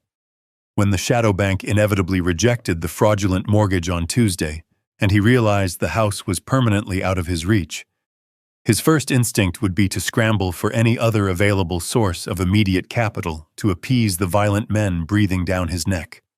He would try to drain everything around him. Mitchell. There is one more thing, I said, my voice turning incredibly cold. When Natalie turned 25, I established a private trust fund in her name. It currently holds roughly $5 million in diversified municipal bonds. Derek knows about this account. He has never been able to access it because it requires dual signature authorization, but I guarantee he will try to pressure her into liquidating it once his primary plan completely implodes. I want that trust fund frozen, I commanded. I want you to enact an emergency administrative lockdown on the entire portfolio. No withdrawals, no transfers, no liquidations. Lock it down so tightly that not even I can move a single penny without a federal judge's direct order. Mitchell paused, looking at me with deep, solemn understanding. You are cutting off his every conceivable avenue of escape. I am building him a cage. I replied quietly, looking out the massive window at the sprawling Chicago skyline. I built my entire empire by completely destroying arrogant men who thought they could simply take what was mine. Derek Thorne believed he could terrorize my daughter and steal my wealth to cover his own pathetic failures. He is not getting a single dime of my money. He is getting a dead end. A permanent, inescapable dead end. I stood up from the leather chair and buttoned my suit jacket. The gears of my massive corporate machine were officially turning, grinding forward with a quiet, lethal precision. By Monday morning, the legal landscape would be entirely unrecognizable to Derek. He would wake up in his expensive bed, drinking his expensive coffee, entirely convinced that he was the smartest man in the entire city. He would believe that his forged documents were perfect and that his violent coercion of my daughter had secured his future. He would never suspect that the elderly father he had so arrogantly dismissed was currently orchestrating his absolute downfall from a downtown office. I walked toward the heavy wooden door of Mitchell's office, my mind calculating the exact sequence of events that would unfold over the next 48 hours. The shadow bank would process the application. The loan sharks would circle closer, anticipating their massive payout. Derek would strut into the final closing meeting, completely assured of his own manufactured victory. And then the trap would violently snap shut. The collateral would evaporate. The fraudulent paperwork would trigger a federal investigation. And the violent men he owed $6 million to would realize they had been completely played. Just let him burn. The drive back to the sprawling Lincoln Park estate on Sunday evening was quiet, accompanied only by the low, steady hum of my vehicle engine and the amber light of the setting sun. I had spent the entire weekend orchestrating a flawless, invisible financial snare. Mitchell and his team of relentless corporate attorneys had worked continuously through the night. The massive property was now permanently locked inside an impenetrable, irrevocable Nevada shell corporation. The $5 million trust fund for Natalie was completely frozen, secured behind layers of judicial and administrative red tape. I had methodically sealed every single exit. Now it was time to re-enter the lion den and play the final crucial act of my performance. I pulled through the heavy wrought iron gates and parked my SUV on the circular driveway. I sat in the driver's seat for a long moment, carefully composing my features. I drained the sharp, calculating intensity from my eyes, letting my shoulders slump forward to project the distinct, heavy weariness of an aging, defeated man. I needed to look like a father who had retreated to the woods, spent 2 days agonizing over his mistakes, and returned with his tail tucked firmly between his legs. I grabbed my worn canvas duffel bag, making sure to drag my feet slightly as I walked up the wide stone steps to the front door. When I turned the key and pushed the heavy door open, the house was entirely silent, bathed in the soft, warm glow of the imported crystal chandeliers. I dropped my bag onto the marble floor with a loud, clumsy thud, intentionally announcing my arrival to whoever listened. Almost immediately, Derek appeared at the top of the grand, sweeping staircase. He was dressed in casual but immaculately tailored weekend clothes, holding a crystal tumbler filled with clear, sparkling water. He looked down at me and a slow, incredibly smug smile spread across his handsome, arrogant face. He descended the stairs with a relaxed, predatory grace, relishing the sight of the old man returning home to surrender. Natalie stood quietly behind him in the shadows of the upper hallway, her posture rigid and her eyes wide with lingering apprehension. I looked up at Derek, forcing my hands to tremble just a fraction of an inch as I clutched the strap of my heavy canvas bag. Derek. I began keeping my voice soft, hesitant, and saturated with manufactured remorse. I want to sincerely apologize for my abrupt departure yesterday morning. I was feeling overwhelmed and I handled the situation poorly. You were absolutely right. I needed some time away to reflect on my behavior. I realize now that I have been overly critical and intrusive. This is your home and I need to respect the immense pressure you are under at the venture capital firm. I am truly sorry for adding to your burdens. Derek reached the bottom of the staircase and walked slowly toward me. He took a long, arrogant sip of his water, letting me stand there in the awkward silence, soaking in his total dominance. He actually chuckled, a low, condescending sound that echoed loudly in the cavernous foyer. "It takes a big man to admit when he is entirely wrong, Harrison," he said smoothly, his tone dripping with patronizing superiority. "I appreciate your apology. We all just want peace in this house. You have to understand that my professional responsibilities are incredibly vast, and I simply cannot have negative, draining energy disrupting my focus. I need a serene environment to manage my critical investments." I nodded my head in meek total submission, staring blankly at the polished marble floor near his expensive shoes. "I completely understand, Derek," I murmured. "I promise I will stay entirely out of your way from now on." Derek smiled again, clearly intoxicated by the intoxicating rush of absolute power. He had broken the wealthy patriarch. He felt entirely invincible. "Since you are so incredibly eager to make amends and contribute to the peace of this household," he said, his voice taking on a sharp, commanding edge, "you can make yourself useful this evening. The massive storage basement is a complete disaster. It is filled with old dusty boxes and useless junk that needs to be completely reorganized and thrown out. I want you to go down there right now and clean it up. Sort the boxes, sweep the floors, and prepare the trash for collection tomorrow morning." He stepped slightly closer, invading my personal space, lowering his voice to a cruel, mocking whisper. "After all, Harrison, you said it yourself. This is my house, and as I mentioned before, servants must obey. Keep yourself busy and out of my sight." I felt a dangerous, burning spike of pure homicidal fury flare deep within my chest, but I ruthlessly suppressed it. I did not clench my jaw. I did not narrow my eyes. I simply looked up at him and produced a warm, gentle, perfectly accommodating smile. "You are absolutely right, Derek," I said softly, my voice projecting nothing but eager compliance. "A project like that is exactly what I need right now to clear my head. I will head down to the basement immediately and get it completely sorted out for you." Derek scoffed, rolling his eyes as he turned his back on me and walked confidently toward the formal living room.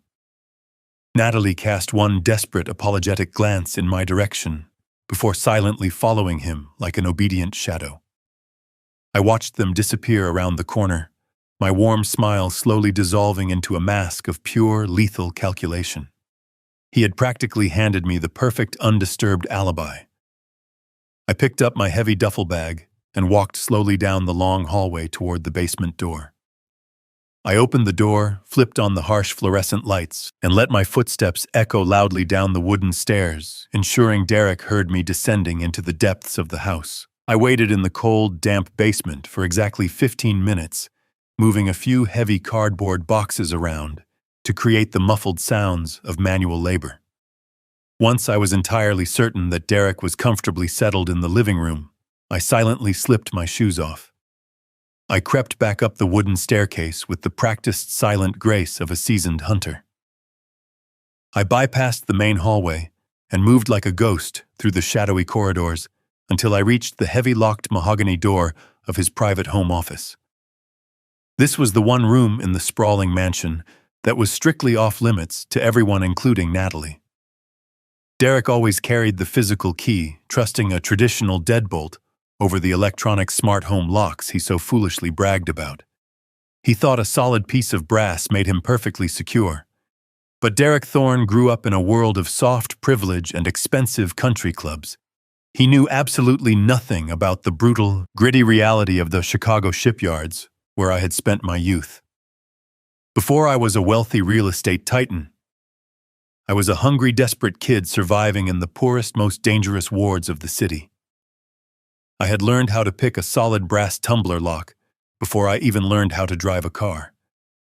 I reached into my pocket and pulled out a small, specialized tension wrench and a standard hook pick. I slid the tension wrench into the bottom of the keyway, applying gentle, steady pressure with my left index finger. I inserted the hook pick and slowly manipulated the internal pins, feeling the familiar tiny clicks vibrating through the cold metal. Within 30 seconds, the heavy deadbolt yielded with a soft, incredibly satisfying snap. I turned the brass knob, silently pushed the heavy mahogany door open, and slipped inside the dark, luxurious office, closing the door firmly behind me. I did not turn on this main overhead light. I used the dim blue glow of a small pocket flashlight to quickly scan the room. I moved directly to the large custom-built oak bookshelf covering the western wall. I knew the wall safe was hidden directly behind a heavy set of leather-bound legal encyclopedias. I pulled the heavy books aside, revealing the digital keypad of the hidden steel safe. Derek was a creature of massive ego and profound vanity. Arrogant men always use predictable combinations. I punched in his birth date and the founding year of his pathetic venture capital firm. A green light flashed and the heavy steel door clicked open. I reached into the dark cavity, my fingers bypassing stacks of meaningless corporate documents, until I felt something entirely out of place. I pulled the items into the narrow beam of my flashlight. It was a cheap, disposable black burner phone and a pristine, freshly printed boarding pass. It was a one-way first-class ticket to Dubai, scheduled to depart on Tuesday evening. Derek was planning to completely abandon my daughter, leaving her alone with the violent, ruthless cartel monsters. I carefully picked up the black burner phone. It was a cheap, prepaid model used exclusively by people with terrible secrets. I pressed the power button, praying he had not enabled a complex biometric lock.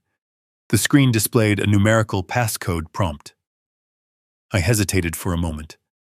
One wrong code might permanently lock it. I typed in his birth date and his firm's founding year. The phone unlocked immediately. His arrogance was truly his greatest vulnerability. I opened the messaging application. There was only one active conversation thread saved under an anonymous initial. I scrolled to the very top of the message history and began reading. The text messages confirmed my absolute worst suspicions, but they also plunged the knife of betrayal much deeper than I could have ever anticipated. Derek was not just fleeing to the Middle East to escape his massive debts. He was not planning to pay the violent criminal syndicate to protect his wife. He was actively planning to steal the entire shadow bank loan the moment the funds hit his holding account on Tuesday morning. He was going to take the massive sum of cash, immediately wire it to an untraceable offshore account, and board that first-class flight to Dubai. But the most sickening revelation was the identity of the person on the other end of the burner phone. It was not a criminal associate or a distressed investor. It was a young woman. The messages were filled with sickeningly sweet promises and detailed plans for their luxurious new life in the United Arab Emirates. She complained about morning sickness, and he reassured her that their baby would be born into absolute royalty. He was abandoning my terrified, traumatized daughter to face the wrath of a violent criminal cartel, all so he could start a new family with a 24-year-old mistress using my stolen wealth. He had fully intended to leave Natalie as the sacrificial lamb, a completely innocent decoy to absorb the syndicate's violent vengeance while he vanished into the desert dunes. I gripped the cheap plastic phone so tightly my knuckles turned completely white. The sheer, calculated evil of his exit strategy was almost impossible to process. He had brutally assaulted his own wife, terrified her into forging legal documents, and convinced her that she was saving our lives, all while secretly planning to leave her behind to be murdered by loan sharks. I continued scrolling through the long thread of messages, my stomach churning with every single word. The conversation shifted away from ultrasound appointments and luxury real estate listings in Dubai. The mistress asked a specific, chilling question about me. She wanted to know what would happen if I somehow discovered the forged power of attorney before they could execute the wire transfer and escape. She was worried that I would use my immense resources to track them down overseas. Derek's response made my blood run entirely cold.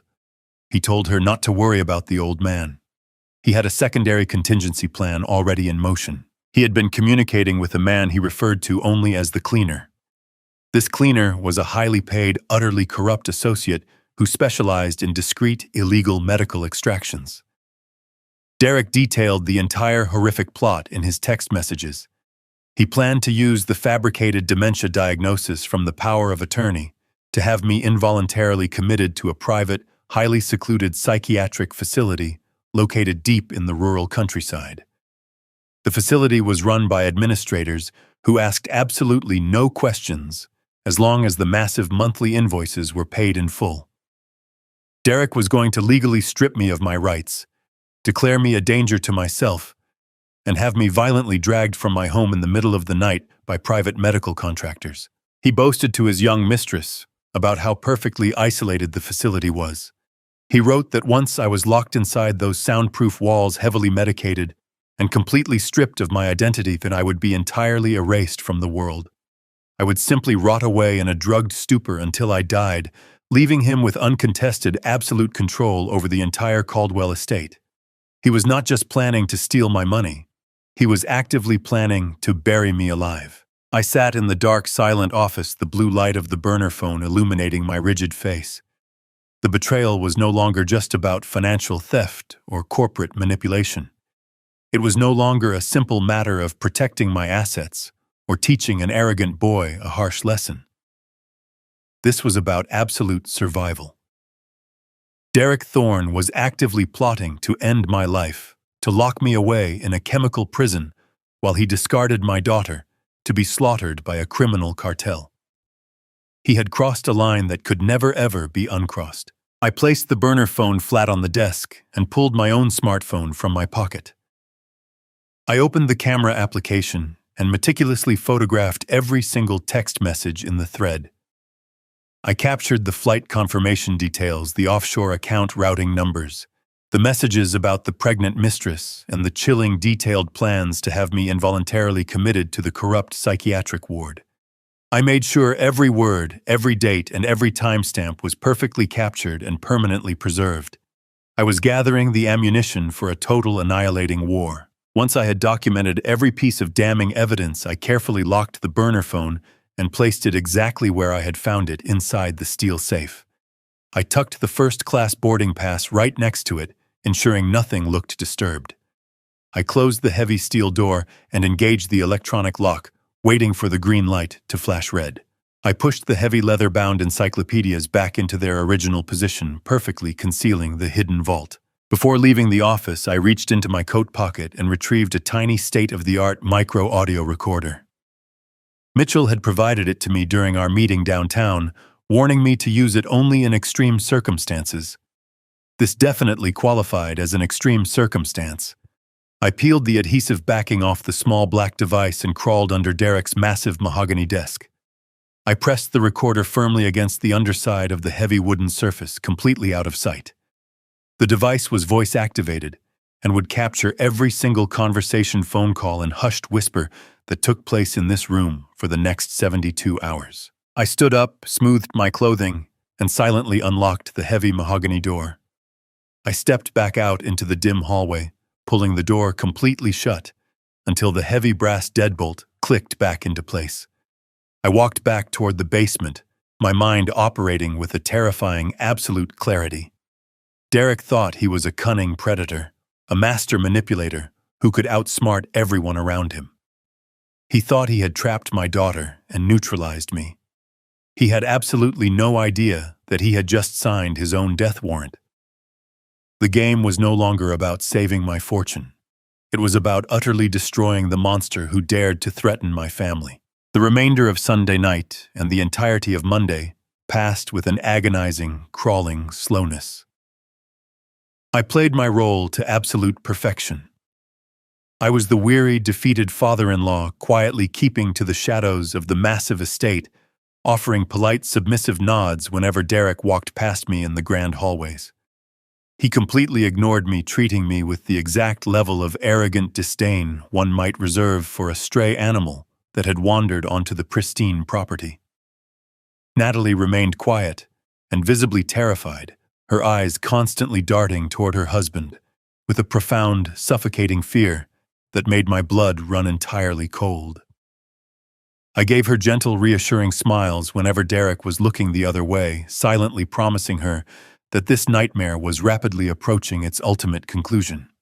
And I had spent the entire morning running mundane errands, deliberately cultivating the illusion of a broken spirit. I wanted Derek to feel completely unchallenged in his false dominance, ensuring he would drop his guard completely. Every condescending smirk he shot in my direction only solidified my resolve.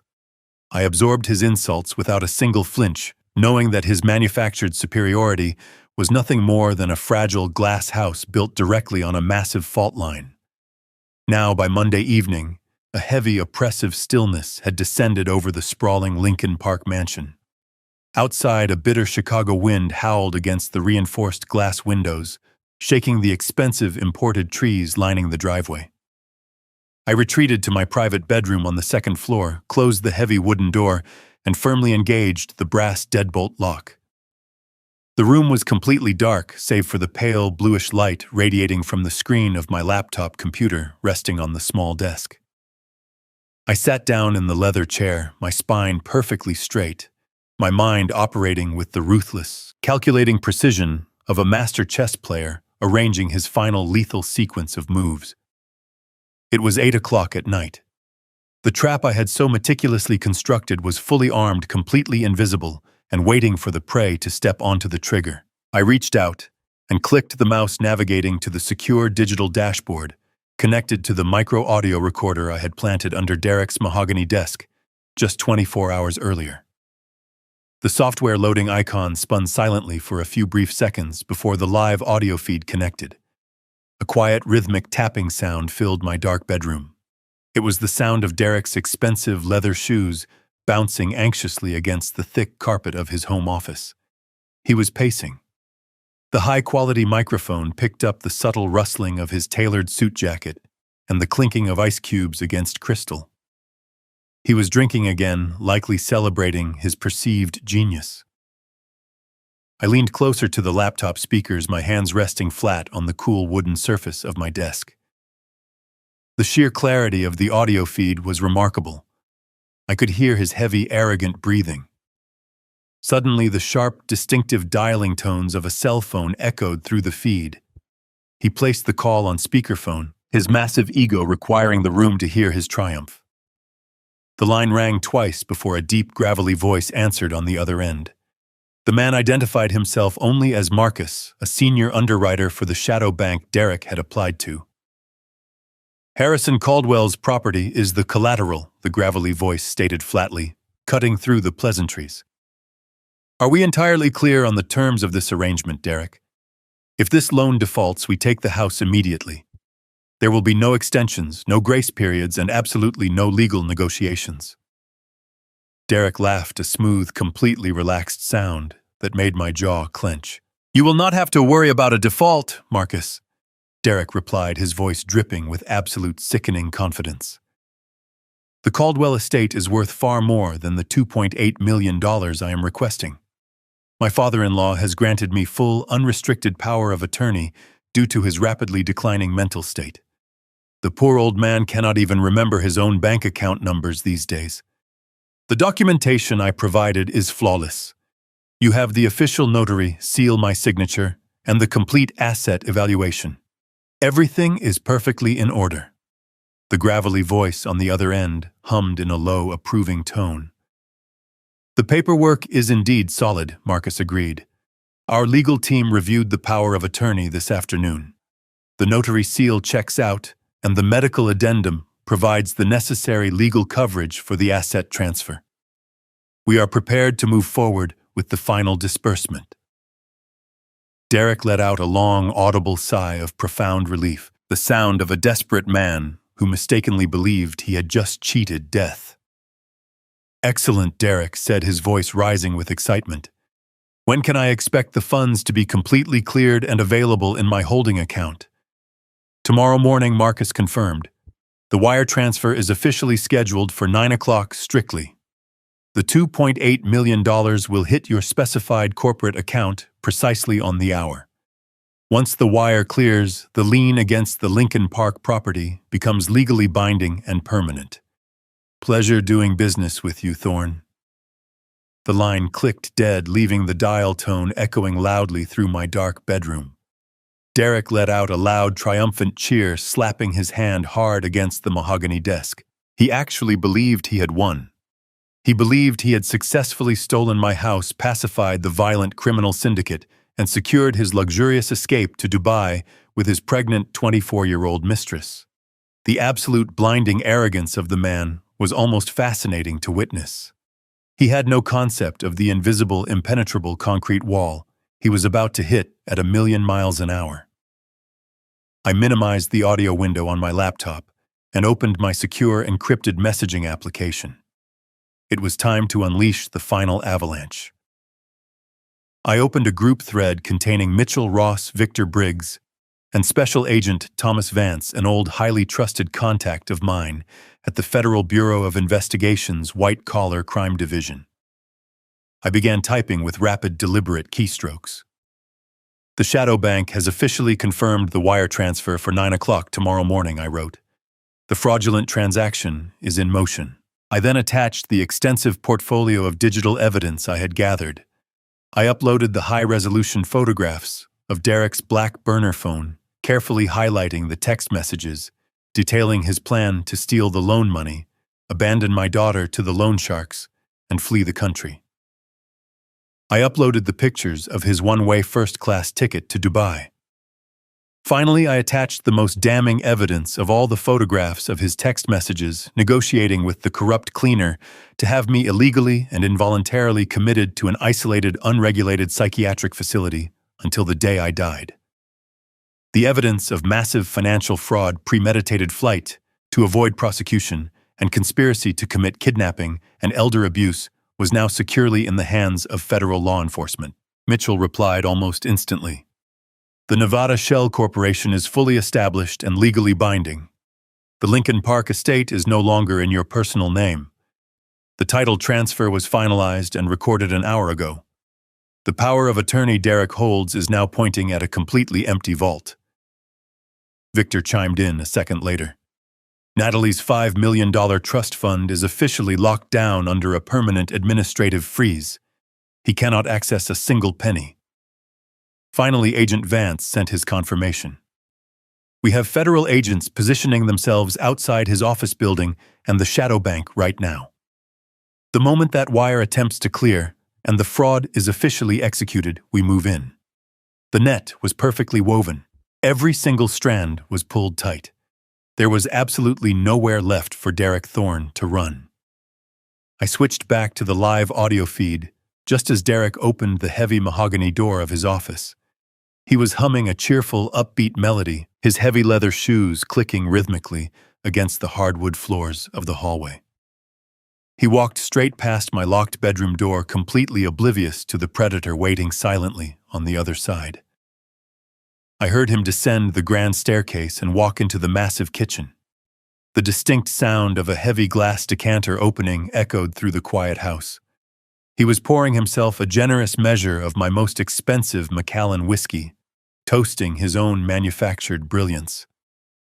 I reached over and quietly turned off the glowing screen of my laptop. I picked up my cell phone, navigated directly to the clock application, and set a single blaring alarm for exactly 8:30 in the morning. I placed the mobile phone gently onto the smooth wooden nightstand, pulled the heavy winter quilt up to my chest, and finally closed my eyes.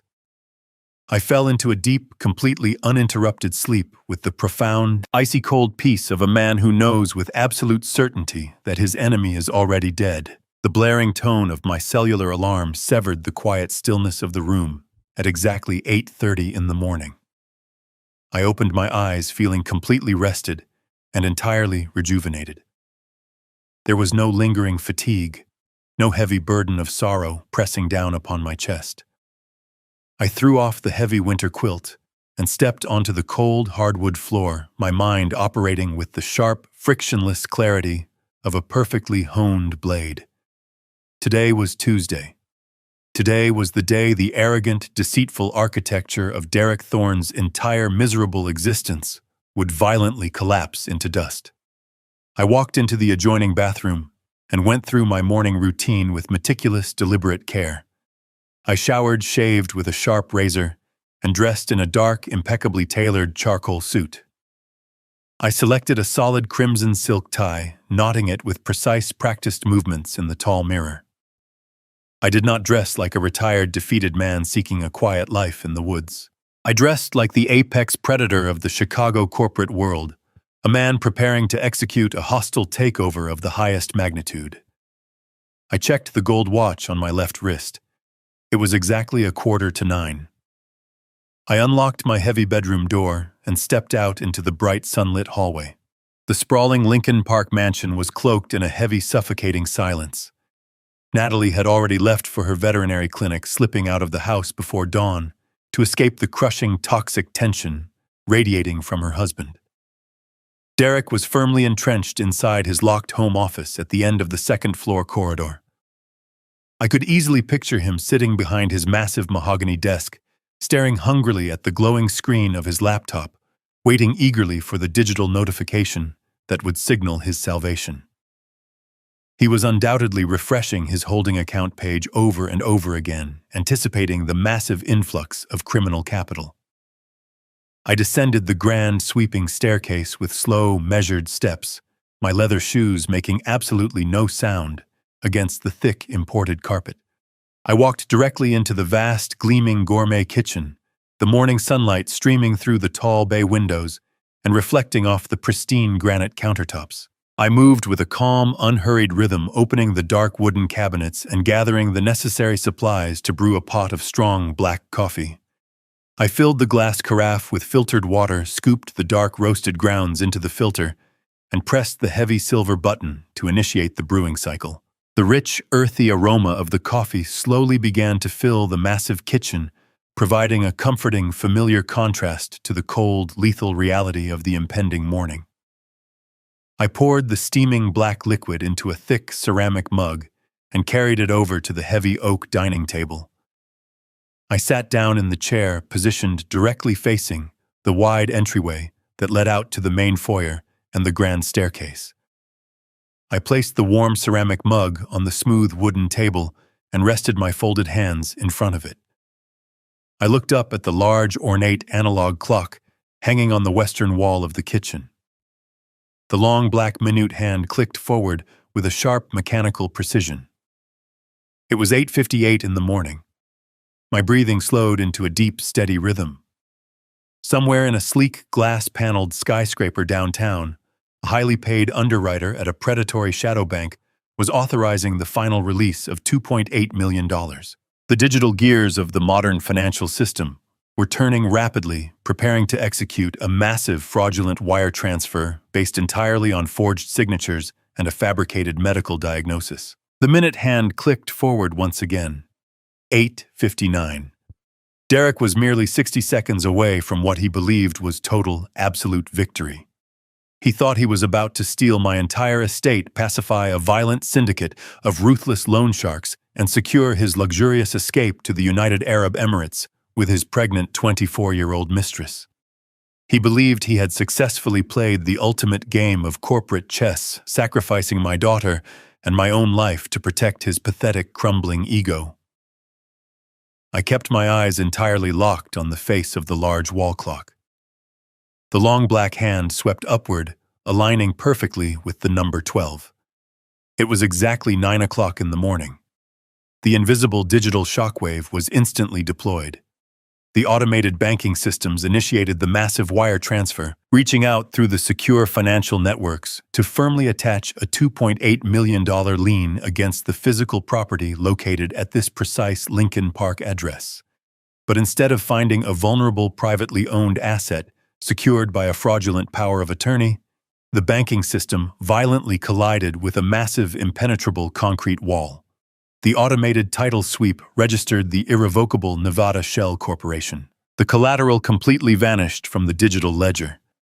The system instantly recoiled, triggering a massive cascade of automated fraud alerts, freezing the transaction and bouncing the massive wire transfer directly back to the predatory lender. I sat perfectly still at the kitchen table, watching the small, dusty dust motes dancing in the bright morning sunlight. 1 minute passed. Then 2 minutes. The heavy, oppressive silence of the mansion remained entirely unbroken. 3 minutes. 4 minutes. I slowly reached forward, wrapped my fingers around the warm handle of my ceramic mug, and brought the dark, bitter coffee to my lips. I took a long, slow sip, savoring the robust, complex flavor of the dark roast. Then, at exactly 9 minutes and 5 seconds past the hour, the profound silence was violently, brutally shattered. A horrific, blood-curdling scream erupted from the second floor of the estate. It was not a shout of anger or a yell of simple frustration. It was a primal, guttural roar of absolute soul-crushing terror. It was the horrific sound of a desperate man watching his entire life suddenly evaporate into thin air. The desperate, agonizing scream ripped through the quiet mansion, vibrating violently against the tall glass windows and echoing sharply down the grand staircase. I heard the heavy mahogany door of his private office violently smash open the brass handle, likely denting the pristine drywall. The frantic, chaotic sound of heavy footsteps pounded wildly against the carpeted floorboards of the upper hallway. Derek was sprinting. He practically threw himself down the sweeping grand staircase, his leather shoes slipping and sliding recklessly against the polished wooden treads. He rounded the corner and burst violently into the sunlit kitchen, his chest heaving with massive ragged gasps for air. He looked absolutely entirely deranged. His perfectly styled hair was a chaotic, tangled mess. His expensive dress shirt was completely soaked with dark patches of nervous sweat. His face was drained of every single ounce of color, leaving his skin a sickly, translucent shade of chalky white. His eyes were completely wild-wide, with a blinding, suffocating panic that bordered on pure, unadulterated madness. He was clutching his sleek silver laptop tightly against his chest with both of his trembling hands, treating the machine as if it were a fragile lifeline. He stopped dead in his tracks when he saw me sitting calmly at the kitchen table dressed in my dark charcoal suit, peacefully sipping my morning coffee. His jaw dropped open, and he struggled violently to form a coherent sentence. The wire transfer just bounced. He gasped, his voice a desperate, frantic wheeze that cracked and broke under the immense weight of his terror. The automated title company completely rejected the lien on the estate. They blocked the entire transaction. He took a stumbling, uncoordinated step forward, thrusting the silver laptop out in front of him, as if demanding that I fix the catastrophic error. "I do not understand what is happening," he stammered, his eyes darting wildly around the room. "The bank system is showing a massive failure code. They are saying the house does not belong to you anymore. They are saying the entire property is legally owned by some anonymous, irrevocable Nevada Limited Liability Corporation. How is this possible? Where did this shell company come from? The money was supposed to clear 5 minutes ago. The loan sharks are waiting for their payment.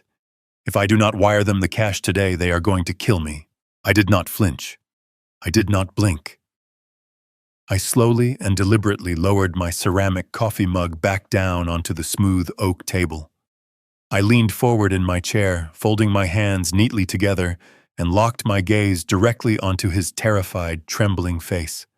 My eyes were entirely devoid of any warmth, any compassion, or any mercy. "I know exactly what happened, Derek," I said. My voice smooth, deep, and perfectly, chillingly calm. "I personally transferred the legal title of this estate into that blind Nevada Shell Corporation on Saturday evening." I watched the frantic confusion in his wide eyes slowly morph into a deep, paralyzing horror as the devastating reality of my words began to fully register in his panicked mind. The heavy laptop slipped from his sweaty grip, crashing violently onto the hard granite floor, the screen shattering into a spiderweb of broken glass. I stood up slowly, rising to my full height, projecting the absolute crushing authority of the empire I had built. "You cannot leverage a massive commercial mortgage against a house you do not legally own using a forged signature and a fabricated dementia diagnosis." "Derek," I stated coldly, stepping toward him. "I know absolutely everything. I know about the Ponzi scheme. I know about the violent syndicate loan sharks. I know about the first-class tickets to Dubai and your pregnant mistress. And I know about the corrupt psychiatric facility where you plan to bury me alive." The ultimate realization of his total, inescapable ruin washed completely over him, and Derek Thorne fell heavily to his knees on the kitchen floor, weeping in the cold, brutal shadow of the man he had so foolishly tried to destroy. For several agonizing seconds, the only sound in the massive sunlit kitchen was the pathetic, ragged sobbing of a broken man. Derek stayed on the cold granite tiles, his hands covering his pale face, his entire body shaking with the violent tremors of absolute unadulterated panic. He was completely cornered. His fraudulent empire had collapsed. His escape route was severed, and the enormous, suffocating weight of his criminal debts was crashing down directly upon his shoulders.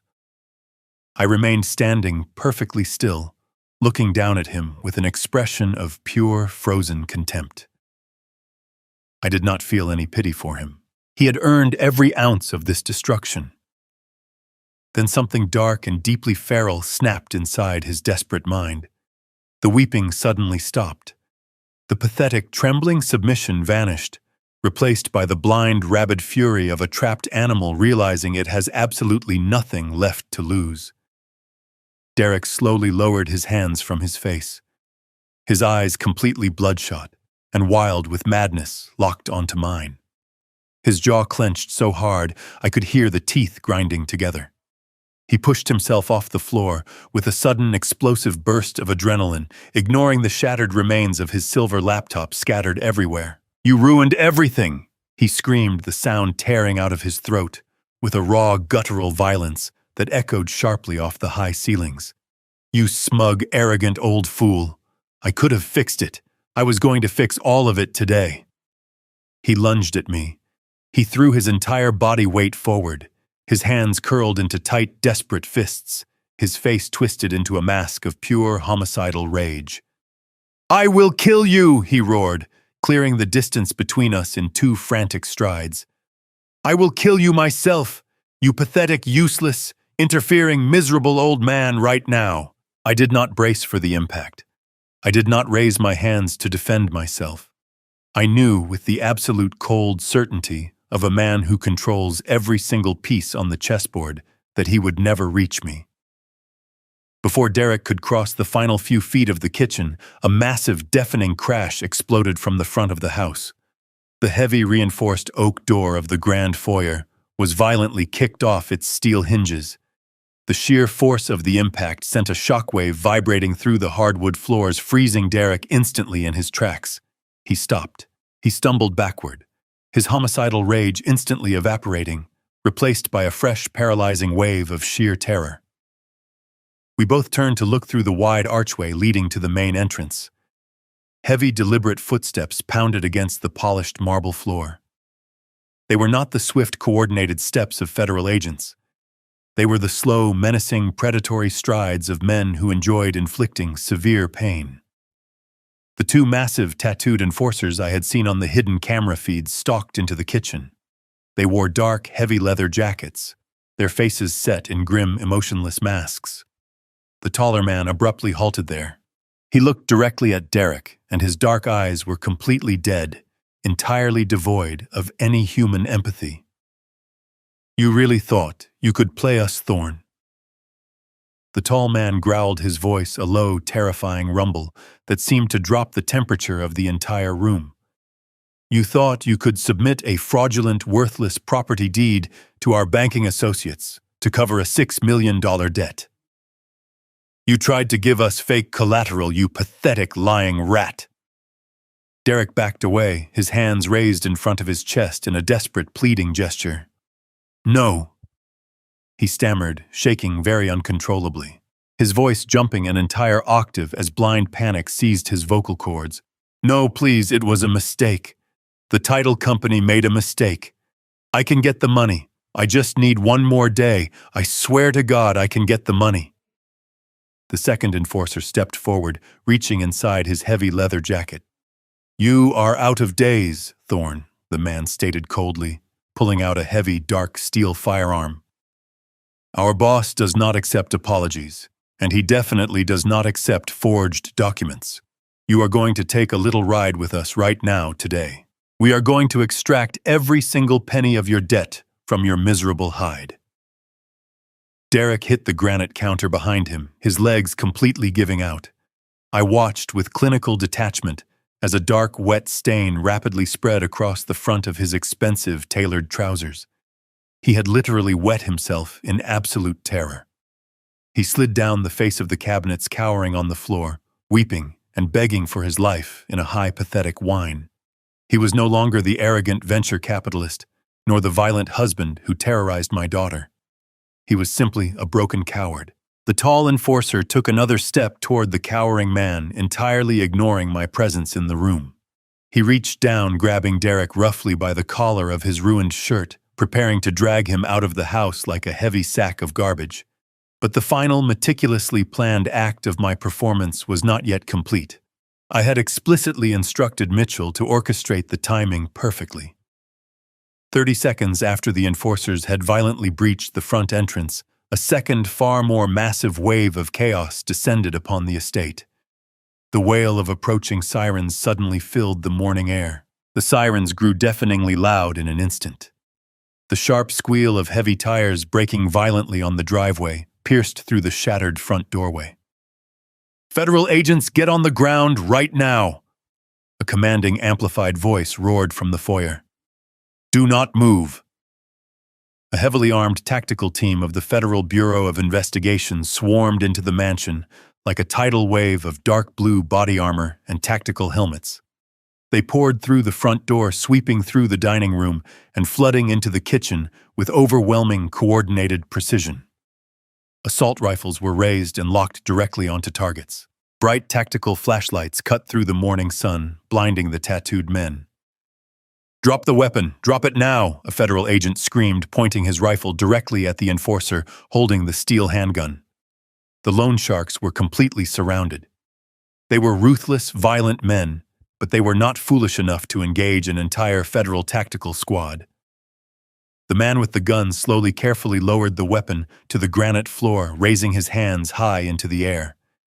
The tall enforcer released his grip on Derek's collar, stepping back with his hands raised. Federal agents surged forward to secure them. They slammed the massive men against the granite countertops, violently kicking their legs apart and securing heavy steel handcuffs tightly around their wrists. I remained standing perfectly still near the dining table, my hands folded calmly in front of me, watching the beautiful, chaotic symphony of absolute justice unfold exactly as I had orchestrated it. Agent Thomas Vance walked confidently into the kitchen, dressed in a sharp suit and a blue federal windbreaker. He surveyed the chaotic scene, his eyes lingering on the weeping, pathetic form of Derek Thorne, who was still huddled on the floor, completely broken and alone. Agent Thomas Vance signaled to his heavily armored tactical team with a sharp, decisive wave of his hand. Two towering federal agents stepped forward, grabbing Derek Thorne by the shoulders of his ruined, sweat-soaked dress shirt. They hauled him up from the cold granite floor, his legs kicking uselessly as they forcefully pinned his arms behind his back. The sharp, metallic, ratcheting sound of heavy steel handcuffs locking securely around his wrists echoed loudly through the cavernous kitchen. Derek thrashed against their iron grip, but his movements were weak, fueled entirely by the pathetic adrenaline of a trapped, defeated coward. He was weeping openly, now hot tears streaming down his pale, terrified face, his chest heaving with violent, uncontrollable sobs. He looked absolutely pathetic, stripped of every single ounce of the arrogant superiority he had wielded like a weapon just a few hours prior. Suddenly, a quiet movement near the grand archway caught his frantic attention. Natalie stood at the entrance to the kitchen. She had not left for her veterinary clinic after all. She had remained hidden upstairs, listening to the magnificent, destructive symphony I had orchestrated on her behalf. She wore a simple, elegant dark dress, her posture perfectly straight, her hands resting calmly at her sides. The perpetual suffocating shroud of fear that had darkened her beautiful eyes for years was completely gone. In its place was a cold, impenetrable strength that mirrored my own. She walked slowly into the center of the room, her gaze fixed entirely upon the sniveling, handcuffed man who had made her life a living hell. Derek instantly locked onto her, his desperate mind grasping for one final, impossible lifeline. "Natalie," he wailed, his voice cracking into a high, pathetic shriek. "Natalie, please, you have to help me. This is all a massive misunderstanding. The old man is crazy. He set me up. You have to call the bank. You have to access your $5 million trust fund right now. We can hire the best corporate defense lawyers in the city. You can pay my bail. Please, baby, you have to save me from these people. They are going to lock me away. You cannot let them do this to your husband." He pulled against the federal agents, straining his neck toward her, pleading, with the frantic, sickening desperation of a drowning rat. Natalie did not flinch. She did not take a step backward. She simply stood her ground and looked down at him with an expression of profound, unadulterated disgust. It was the look of a woman who had finally woken up from a long, terrible nightmare and realized the monster in her closet was nothing more than a pathetic, fragile shadow. She did not raise her voice. She did not yell. When she finally spoke, her words were sharp, precise, and colder than the bitter Chicago wind howling outside the mansion windows. "There is no trust fund for you to steal anymore. Derek," she said softly, her voice carrying a calm, lethal authority. "My father froze the accounts over the weekend. And even if I had $1 billion sitting in a vault right now, I would not spend a single penny to buy you a glass of water." Derek blinked, his mouth opening and closing silently as her words struck him like physical blows. He could not comprehend this new version of his wife. He was so accustomed to her shrinking away from his anger that her absolute defiance completely short-circuited his panicked mind. Natalie reached calmly into the deep pocket of her dark dress. She pulled out the cheap black plastic burner phone. I had retrieved it from his hidden wall safe just before the federal raid began and handed it directly to her, ensuring she knew exactly what kind of monster she had married. She held the disposable device up so Derek could see it clearly. His eyes widened in absolute paralyzing horror as he recognized the instrument of his ultimate betrayal. "You forgot to pack your boarding pass to Dubai." "Derek." Natalie continued, her tone dripping with icy contempt. "I hope your 24-year-old girlfriend has a backup plan for her luxury maternity ward because you are never stepping foot on a private jet again." She turned away from him, completely dismissing his existence, and extended her hand toward Agent Thomas Vance. She dropped the black burner phone directly into the waiting palm of the federal investigator. "That device contains comprehensive time-stamped evidence of massive wire fraud, grand larceny, and a documented conspiracy to commit elder abuse and kidnapping," she stated with the flawless, confident articulation of a true Caldwell. "I believe you will find it highly illuminating, Agent Vance." The federal agent offered her a polite, respectful nod, carefully sealing the burner phone inside a clear plastic evidence bag.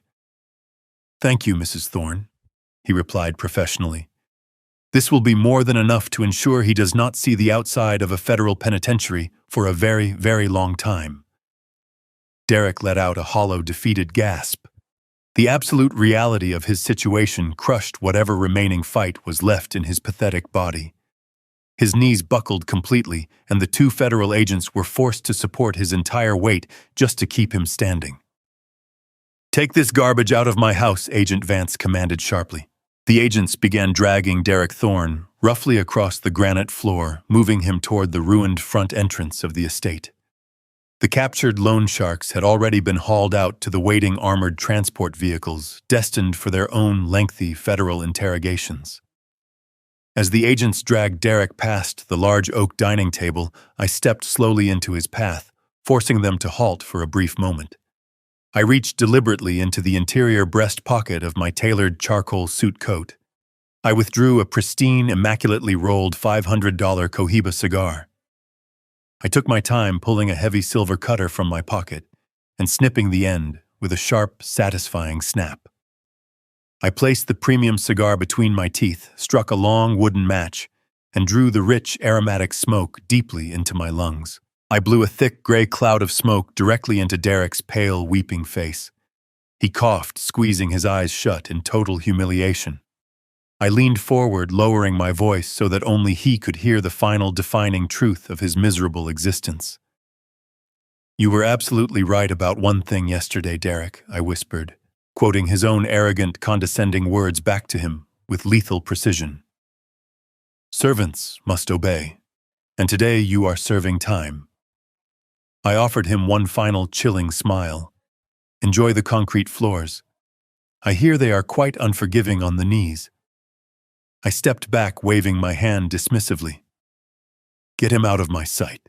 The agents hauled him through the grand foyer, his pathetic wailing cries fading rapidly as he was shoved forcefully into the back of a waiting federal cruiser. The heavy metal doors slammed shut with a resounding permanent finality. Within 10 minutes, the entire tactical squad had cleared the premises, taking the shattered remnants of Derek's criminal empire with them. The flashing red and blue lights faded down the long driveway, and the sprawling Lincoln Park estate finally returned to a state of profound, magnificent silence. The toxic, oppressive energy that had suffocated this home for 3 long years was entirely gone, scrubbed clean by the ruthless application of absolute justice. I turned around and walked slowly back toward the massive oak dining table. Natalie was already sitting there, her hands resting gracefully on the smooth wooden surface. The morning sunlight cascaded through the tall bay windows, illuminating her face. The dark, heavy shadows of constant apprehension had completely vanished from her features. She looked at me, and her eyes were filled with a bright, overwhelming mixture of immense relief and a deep, profound awe. She finally recognized the true measure of the man who had raised her. She knew that I would burn the entire world to ashes before I ever let anyone harm her again. I walked over to the ornate wooden liquor cabinet resting against the far wall of the elegant dining room. I bypassed the cheap, flashy bottles Derek had always preferred and reached for a heavy crystal decanter filled with my private reserve of 20-year-old single malt scotch. I brought the decanter and 2 heavy crystal tumblers back to the oak table. I did not pour the dark amber liquid with the subservient, trembling hands of a defeated servant. I poured it with the steady, unyielding grace of a victorious king, dividing the spoils of a conquered empire. I pushed one of the heavy crystal glasses across the polished wood until it rested perfectly in front of my daughter. She looked down at the rich amber liquid, a slow, brilliant smile spreading across her beautiful face. I raised my own glass into the quiet, sunlit air. To a new beginning, I said softly, my voice resonating with absolute, unwavering conviction. A ruthless, peaceful beginning. Natalie reached forward and wrapped her fingers around the cool crystal glass. She raised it high, meeting my gaze with a fierce, unbreakable strength that made my heart swell with absolute pride. To the Caldwell Empire, she replied smoothly. The heavy crystal glasses chimed together with a sharp, beautiful ring echoing perfectly through the quiet, liberated halls of our home.